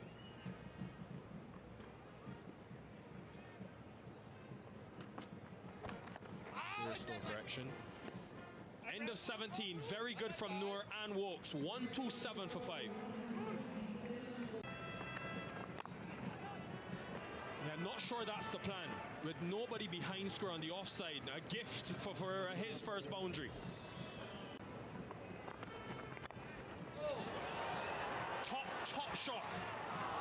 That takes serious skill to hit that through the offside for 6, into the wind as well.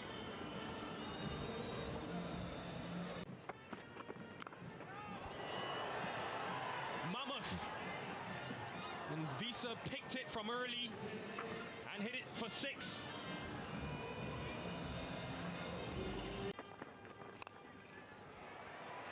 Again, pace off. It does carry this time, and well taken by the homeboy, Sir Brian. The build-up of pressure has worked for DSG. Ferreira goes. Trying to muscle it leg side again, cuts across it, pops it up in the air. So Brian actually did well. As he charged in, he was kind of trying to angle his body to make sure that the floodlights didn't play a part. Looked like it was a quicker delivery, trying to target the stumps there. You see Ferreira cutting across it. So Brian angling his head so that the lights didn't play a part. Good take by him. And the 6th wicket is down. Ferreira 26 of 19, so a decent contribution, 153 for 6. Again, pace off from Naveen, and another wicket for DSG at the back end. This has been an exhibition of execution. It's a clear tactic. Pace off into the pitch. Looks very difficult to hit. And the DSG bowlers are aware of that. They've obviously been talking out there that that is the tactic to go to. Visa this time just couldn't adjust to the change of pace into the pitch. Just top edge it out to deep square leg. Simple catch. The dangerous Visa's got to go. He got 11 off 10. Lose a 7th wicket for 156.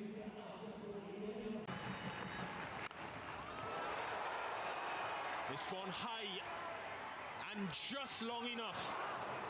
That could be so critical to get them past the 160 mark.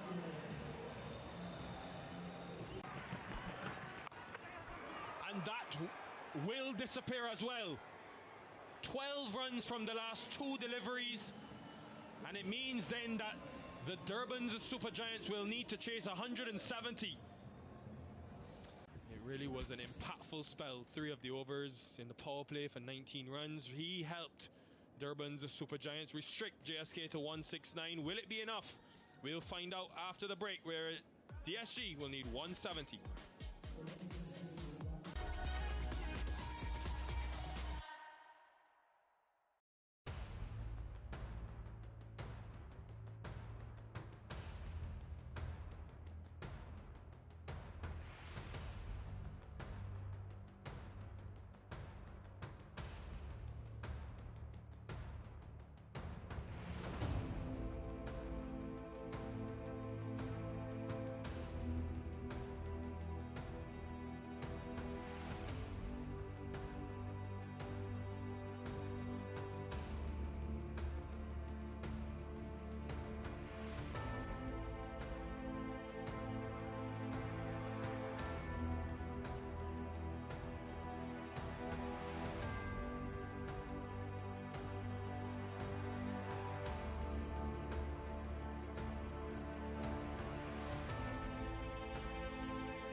Nice channel from Visa first up. Stuart Broad, what are your thoughts leading into this game? Not necessarily the pace up front. Oh, it's a strong shot down the ground. That's nicely played. Over pitch and drilled for 4.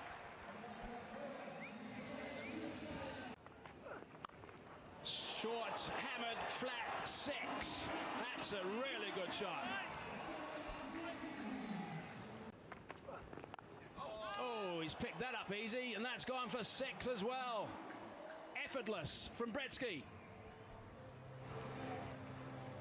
The next delivery is going to be. Now that's a leading edge. It's gone very high. Should be taken. Is taken. Ferreira takes the catch. Visa's picked up an important wicket. Bretsky's a fine cricketer. They're very happy to see the end of him. He's a good striker of the ball, but not tonight. Yeah, he played a couple of beautiful shots in the innings, but on this occasion it's the deception of the slower ball from Visa.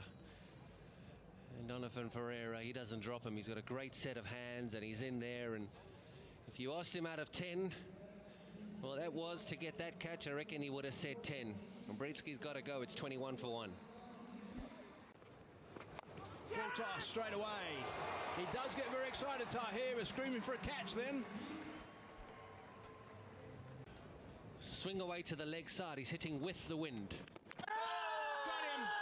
That is a top delivery. There he goes. He's off. 45 years of age and he's still running away from him. That's a big celebration for his son. Superb celebration. We've seen that many times before. The run away and the fielders can't catch him, even at the tender age of 45, and it's a beauty of a ball. The quick, a googly. It just skids through. Brandon King, very disappointed with himself. And off he goes with the celebrations and brings a lot of smiles from his team's dugout and even the opposition dugout. And King goes for 17. It's 25 for 2. No, quicker delivery. A little bit too short. It's got that away quite easily for 4.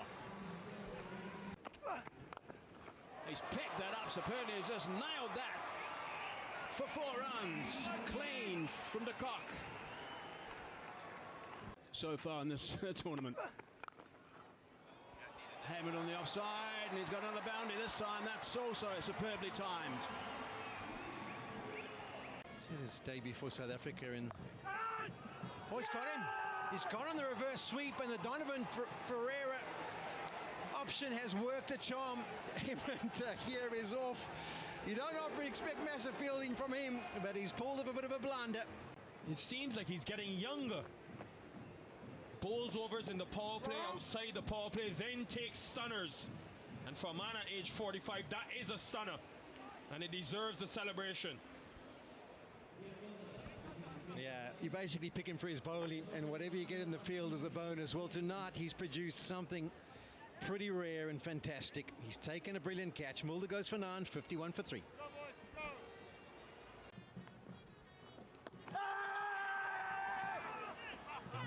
May have 2 in the over. He was so confident for Fafa sent it upstairs straight away. Front on coming up.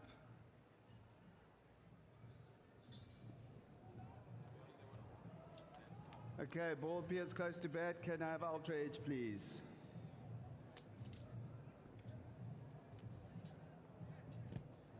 There we go. Can you take it a frame back, please? And 1 forward. I have a spark with the ball next to the bat. I'm satisfied. Bat involved. Brad, I'm going to ask you to overturn your decision. Stand by.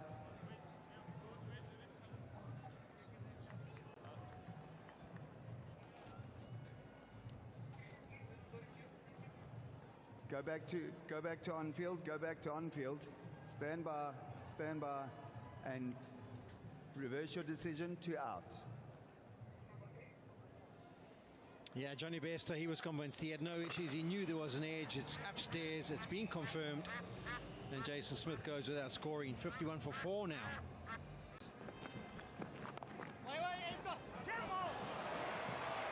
Great placement and poise. If you heard Imran Tahir, he says Shamo as the ball went past.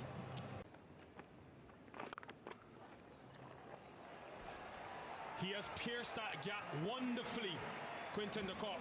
He looks on tonight. And he did, and he's gone over the roof. That's onto the road. We'll be asking for a new Kookaburra. The Kookaburra has departed the stadium. Quick bowlers out of Sri Lanka these days, all often like that. Oh, that's fine on the leg side, and that's gone for 4. That's a great start of the over. Oh, that's flipped away, and that's flipped away for 6. What a fine shot that is. So there's 10 off the first 2. Pulled out of the slots, still over the top, and he's picked up a boundary. Oh, he's got bat on that, has he? He might. There was certainly a noise which sounded like bats. Claessen's not going anywhere. He's just standing there. What is Johnny Bairstow saying? They're having a look upstairs. Yep, there they go.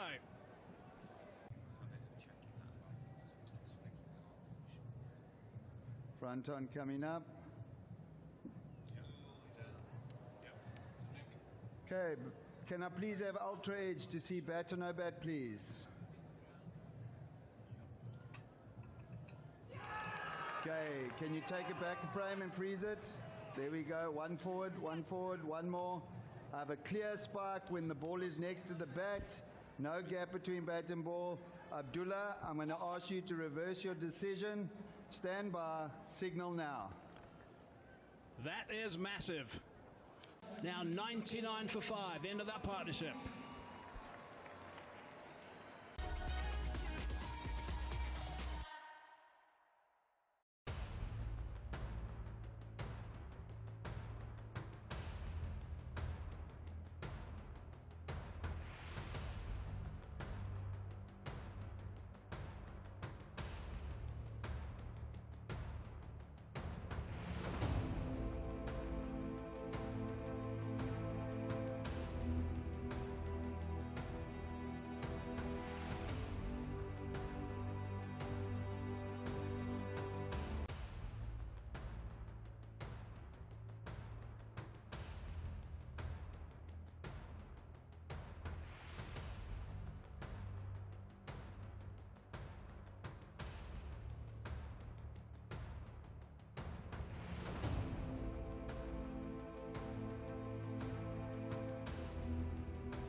massive catch. It's in the crowd.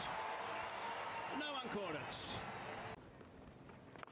Oh, he's hit that one. And that's gone for 6. Is it a catch? No, it's not a Betway catch, 2 million. It's got to be a clean one-handed catch. Oh, it's a great delivery.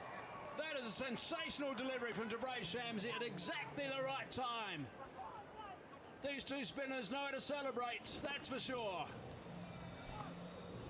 Yeah, beauty of Jaffa. It was the googly spinning away from Chris Wokes. And he doesn't pick it. Well disguised, and does turn away from the blade and just catches the edge of that off stump. And rightly celebrates. Big wicket, big partnership to break. Wokes goes for 4, 120 for 6. Oh, that might have been the pad, was the pad according to Brad White, and I think that is going to be out. They're probably going to send it upstairs. He was yelling at him. Quinton de Kock was yelling at him, saying, "You've got to take it, take it, take it, send it upstairs." He did eventually. He was on his way, he was walking. TV umpire to director. I have an LBW review. Original decision is out. I've checked the feet. It's a fair delivery. Can I have front on, please?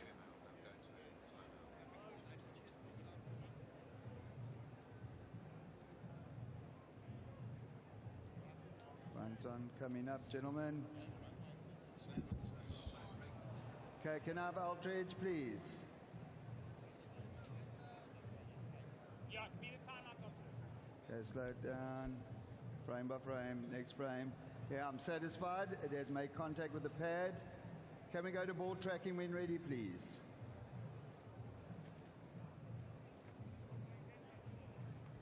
Original decision out. Pitching outside off, impact in line, wickets hitting. Brad, I'm going to ask you to stay with your decision. Stand by, signal now. 2 wickets in 3 balls. That has changed things a little bit. So the skipper is on his way off. 120 for 7 now. Maharaj goes. It's also a case of trying to build the confidence of the man the other end and make him believe that he can do a job as he comes back for the second, launches himself, should make that comfortably. At one stage I thought they'll just settle for 1 and keep Quinton on strike, but we will send it upstairs to have a look. I don't think there's any issues here.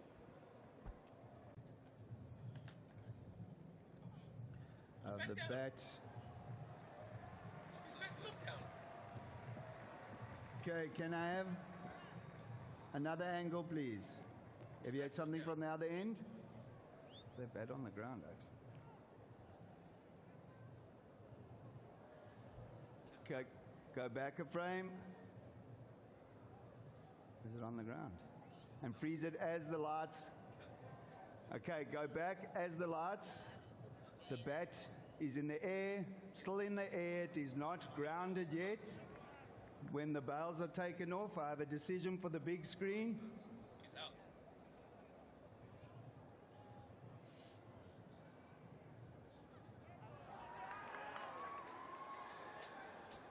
Yeah, it's not the kind of running as a youngster you want to copy. And he got a good dive in. He really showed full commitment, but he didn't have his bat down. Got to get the bat down. And that's going to disappoint Lance Klusner and all of his teammates. It's not good running at all. It's turning into a bit of a shambles here now for Durban's Super Giants.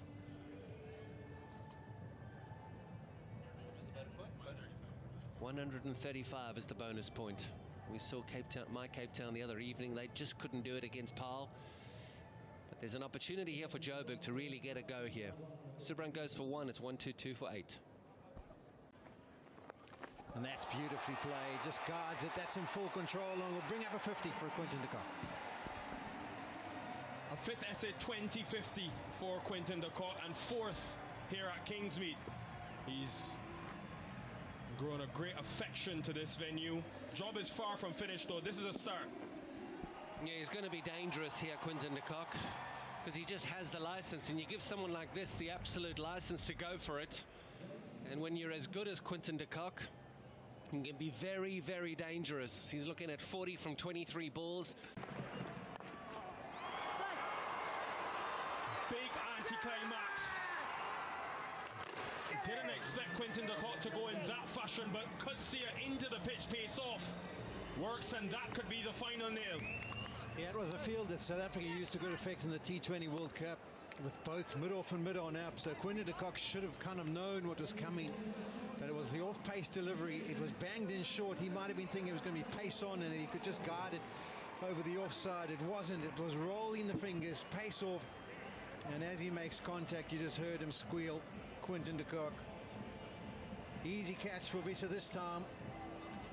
And unfortunately, the wonderful innings of 55 comes to an end, and so does it DSG's chances. 135 for 9.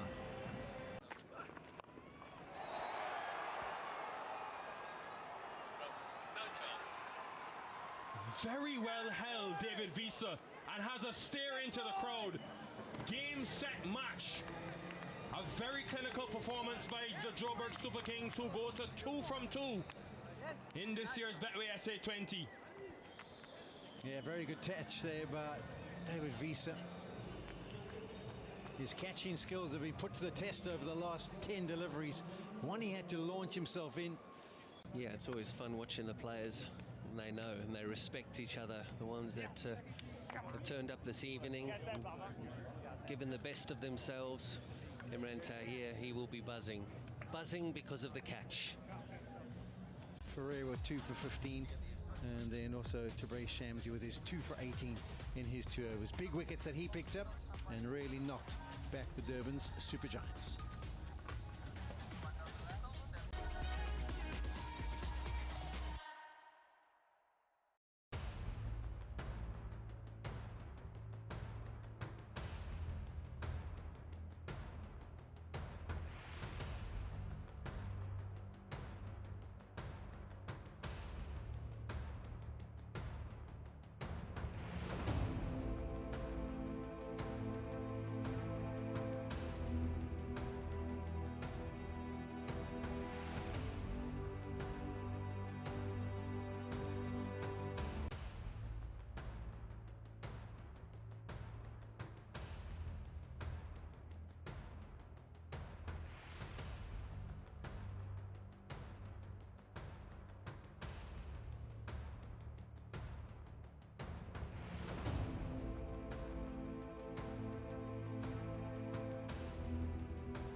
We got a game for you today in Cape Town, pristine conditions. Right now it's 30 degrees Celsius, and have a look at Table Mountain. Just absolutely spectacular. That's the soccer stadium, rugby stadium now, of course. We're just flying over at the moment. It really is a beautiful part of the world, this one. And if you're ever thinking about coming to South Africa, that's what you want to go to. Hello everybody, and thanks for joining us. Match number 6 this is, and it is going to be an absolute beauty. It is my Cape Town versus the Pau Royals, 2 versus 3, 2, about a week and a half. And people are ready to watch some seriously good action. There are some outstanding players on both teams. Good afternoon. Afternoon, Hazy, Vernon, everyone at home. Yeah, Ryan Ripperton, a welcome addition back into this My Cape Town side. So the left-right hand combination really works. in T20 cricket. He was just awesome in season 2. And as you said, coming in with some pretty good confidence with a double 100 in a test match on this venue, and it looks a beautiful pitch. And Van der Dusen, hugely experienced. Takes a little bit longer to get going, can take a bit of time to find the boundary, but he's a brilliant run getter. Fine record, by the way, last season, 530 runs and an average of 59, with a strike rate of 174. 550s, that's not bad, Vern. They know each other very well, these guys. There's a lot of competitiveness. Fortain starts. Hard down the ground, has he got it through? No, that's a good dive, desperate dive from the skipper. Yeah, and interesting to see this battle between Fortain and Van der Dusen and Rickleton, their teammates for the Lions, the local team. Excellent piece of fielding by David Miller. He's quick across the turf. The grades. Bit of extra bounce, and he's got that right nicely. It's a good shot for 4. Yeah, he's so strong in his reasoning, Ryan Rickleton. You're going to earn length, you want to try and steer away from the short delivery. This occasion, Jay's trying to hit it back for length, too short. And his first boundary. He's a dangerous player once he gets going, Ryan Rickleton. You do not want to offer him up any easy scoring opportunities, especially not at the start. At times, very quick. There's an edge, oh, and it's through that gap. Wide slip, he's found the gap. A little bit of good fortune there. Superb bit of bowling, just moving the ball across the right-handed Van der Dusen, having been bowling out the left-hander to adjust the line straight away to get the edge. It's always a bit of a lottery when you have that floating slip. Joe Root in there. It was an opportunity, it did carry. Analysis on it. Backing away, out. There it is. They picked up their first wicket of the Royals. Thumbs up from Fortain. That is a massive one straight away. A life in the previous one. Now they've broken the stand. Yeah, and it's that man again, Bjorn Fortain, inside the power play. With that new ball for his captain. And that is a massive wicket of Ryan Rickleton. It's the informed player. Just trying to be a little bit of improvisation here. Give him a little bit of width, but it's the arm ball. Just go on with the arm, stay low, bottom part of the bat. And it's a brilliant catch from David Miller. First strike to the Royals.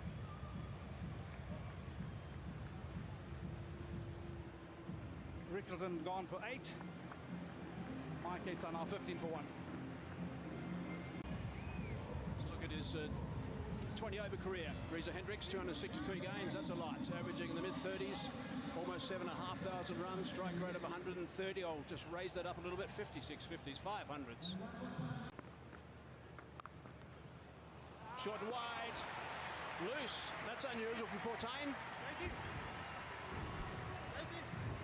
Yeah, he's normally so good at his line, hitting the stumps. Just errs on the wide side. All the field is in the ring. Reza Hendricks is too good a player to miss out on that big gap between cover point and backward point. Didn't try and overhit it, just hit the gap. Shorts, pounced on that, and that's, oh my goodness, he almost took that. I think he got a hand on it, got a mitt on it, but it's gone for 6. Yeah, he set himself earlier, that Rassie van der Dusen. And although he hit it quite sweetly out the middle, it was the Karen ball that was picked high on the bat. And I think Mitchell van Buren has done a wonderful job of getting there. Oh, just mistimed it. Just mistimed it. Opportunity down, and a maximum for my Cape Town. It's the longer boundary today. Often it's the shorter one, 69 meters to that side.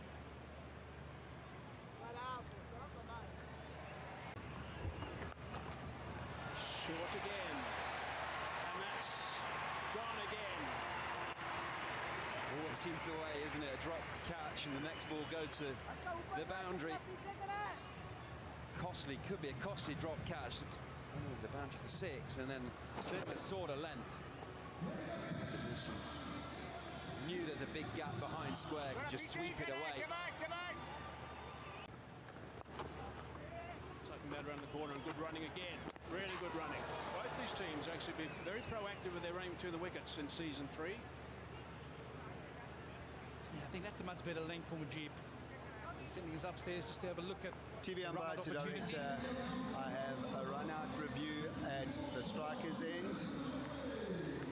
Can I have your best side on, please?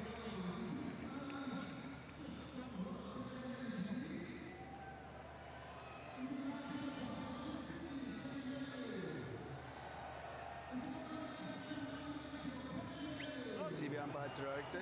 Thank you. Thanks. Bat is grounded beyond the line when the wickets are broken. I'm satisfied. I have a decision for the big screen.